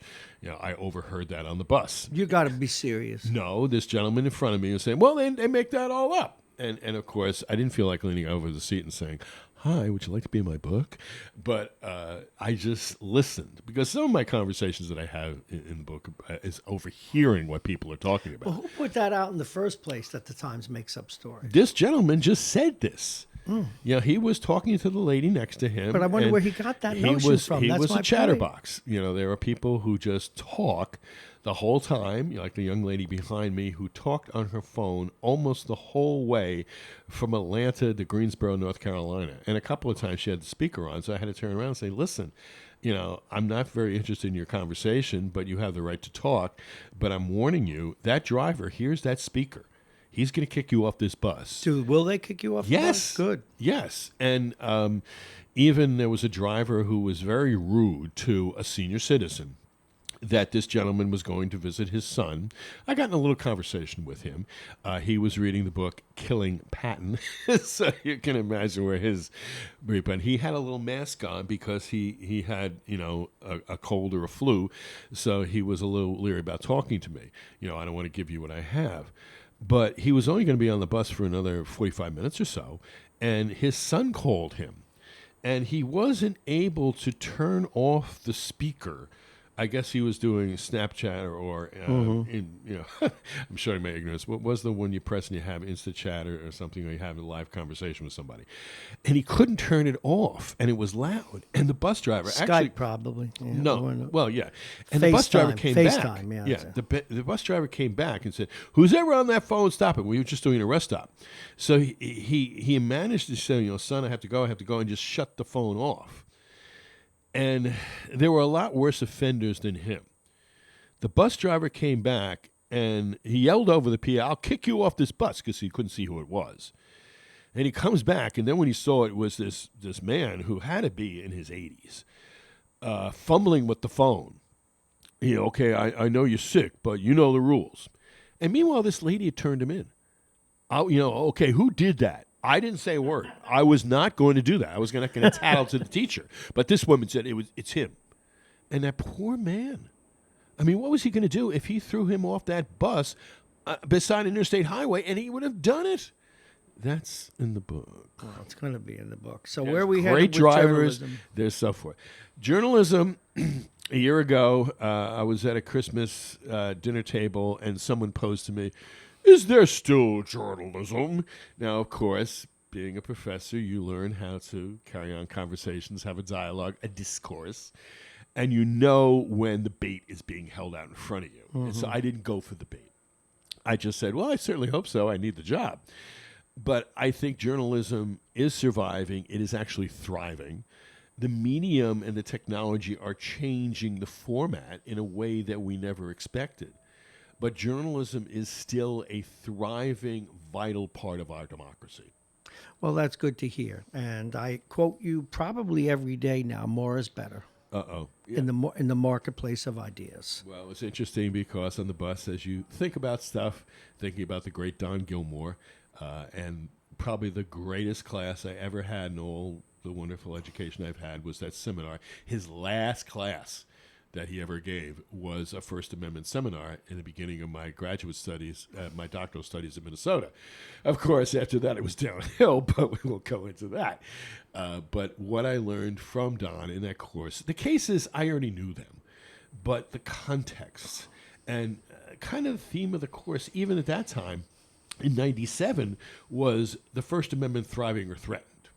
Wow. And that's one of my talks that I give. Occasionally somebody invites me to give a talk someplace.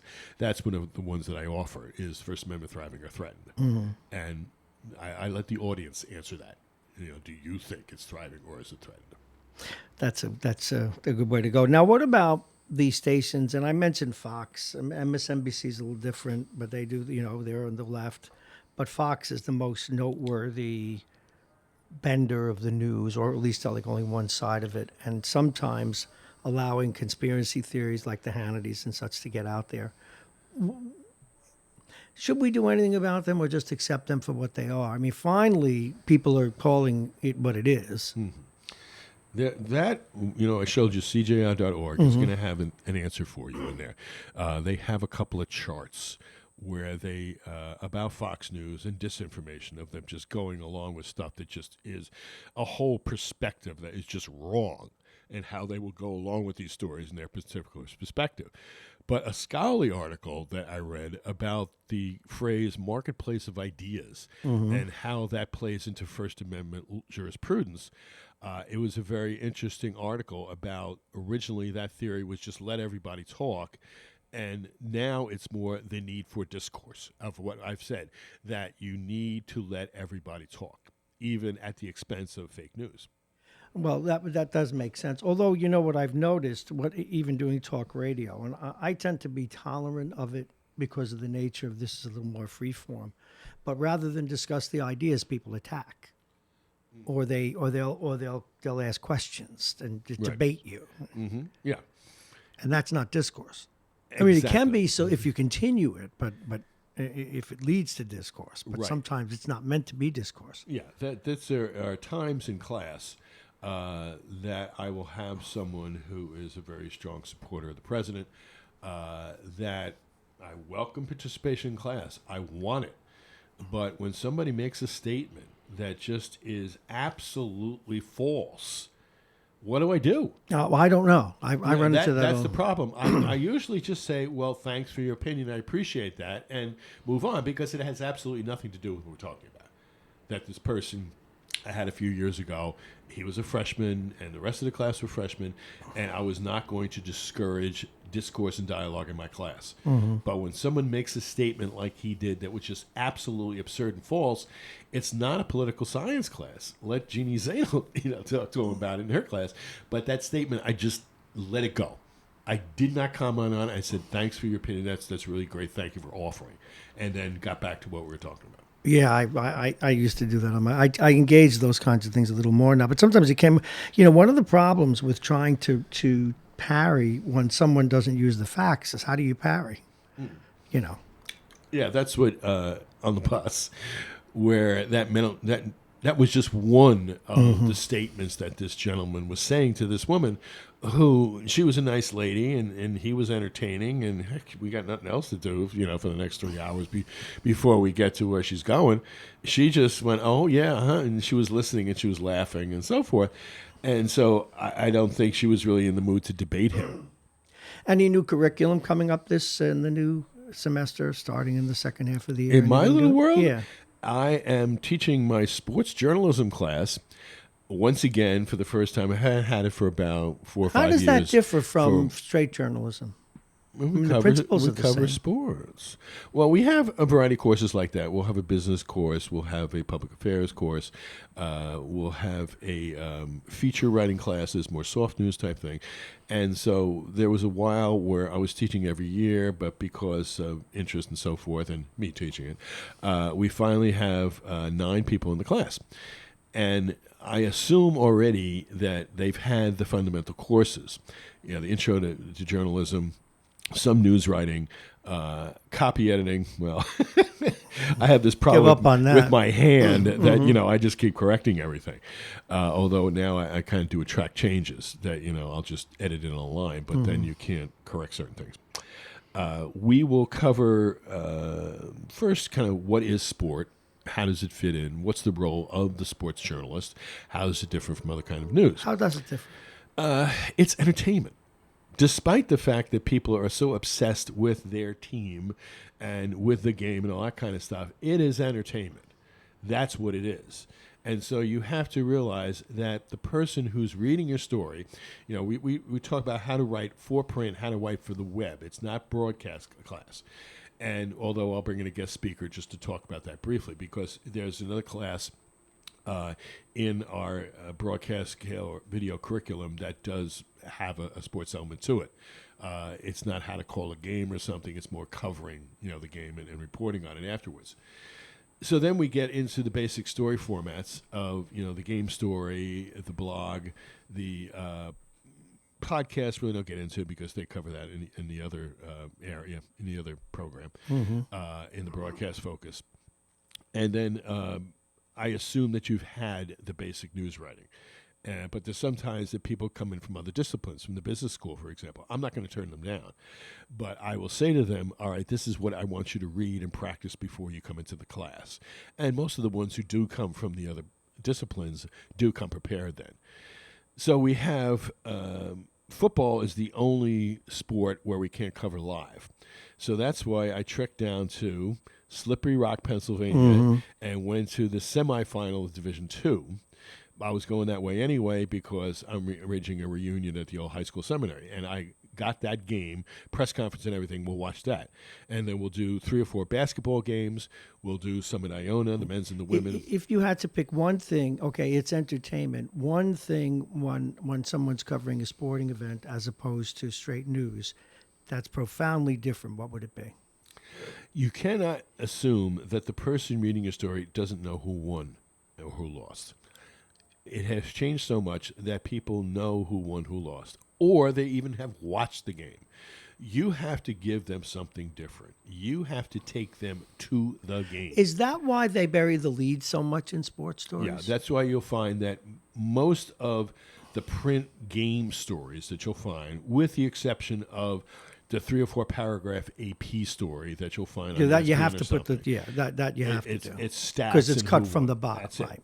That there is a feature lead, and so that's one of my emphasis of watching for the color of the game, of what happened. Give me something that I would have only have seen if I was there, and that takes time to pick that up.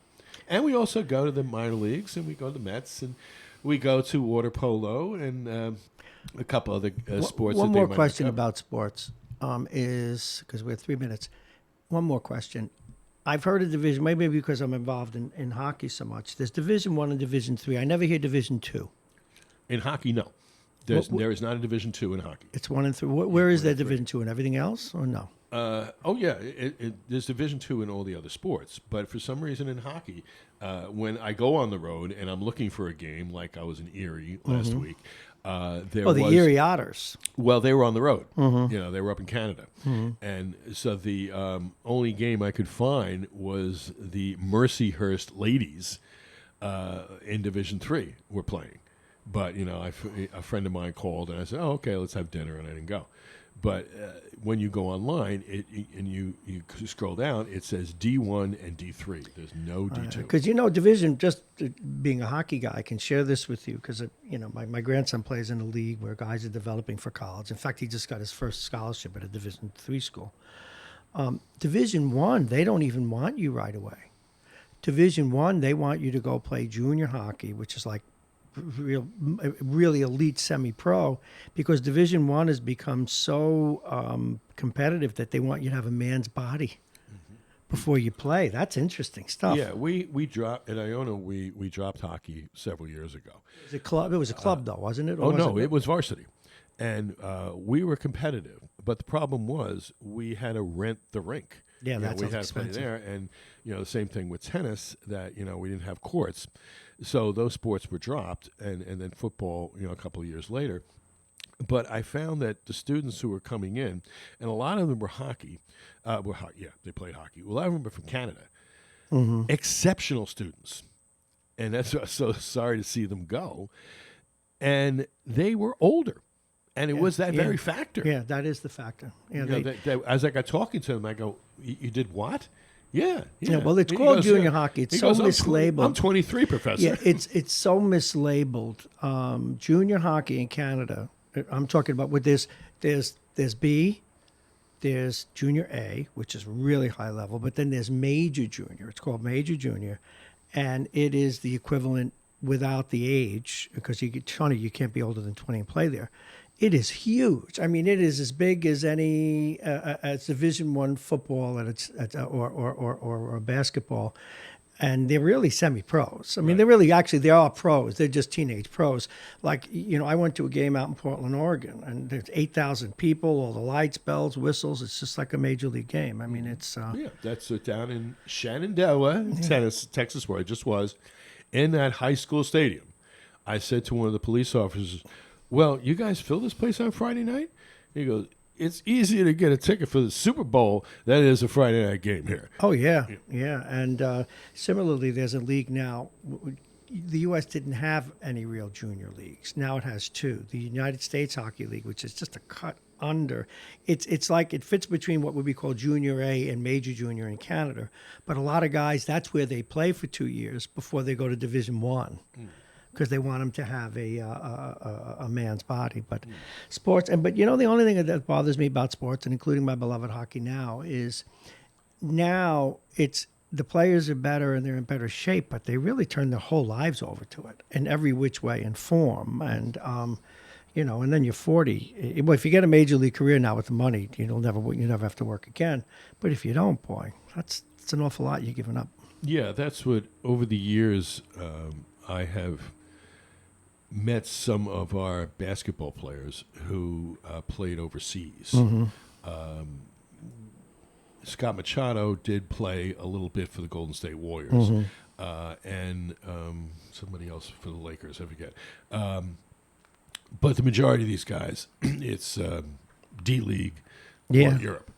And one in particular who wanted to finish his degree, to hear his stories about playing in Europe, or he played in Egypt too.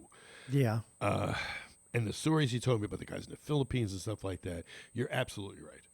That they don't want to let go of the dream. You know, and that's okay, but you're giving up a big chunk of your life. See what some guys do now. There's a couple of leagues. Well, there's one you could make your way out of. The East Coast League is like AA. You can move up to AAA, and hockey is very different from the other sports, minor league sports. You make it to AAA, the American League, you make a nice living. The better players make $300,000-$400,000. It's not like Major League Baseball, and even a rookie makes 45. Who's never played in the league before, unless he has a major league contract. The average salary is like 90. Now that you can make a living, but below that, it's like baseball. You're billeted. You don't make a lot of money. But there's a couple of leagues. That league, the East Coast League, the lower end of it, and then the Southern Professional League. You ain't going anywhere. Now maybe unless you go to Europe, and there's a good living to be made in Europe. Hockey's big in Europe, but it's otherwise you just play a couple of years, finish the dream, and then go and get a job. It's interesting. Professor, we're getting out just a little bit early, so you can be on your horse. It is 9:52. Thank you for all your contributions. If you're around next week, we'll be here, of course. So Yeah, I'll be around. Well, thank you very much, and maybe we'll tell some more stories from your book. Oh, okay. Well, I'm not giving it away because you never know who's listening. Well, and we'd like you to tease. I don't want someone to steal the idea and I'm out of business. All right. Thank you very much. Maybe we'll talk about my book next week. Professor Jack Breslin, Mass Communications and Ethics, Iona College. Have a great holiday, sir, and thanks for being with us. All right, folks, we're going to take a slightly early leave to make some appointments. This is Radio Westchester. You've been listening to our long-form interview. Bob Marrone here, Mornings with Bob Marrone, but the long-form segment, almost a separate show now, the way we're organizing it. We will talk to you soon.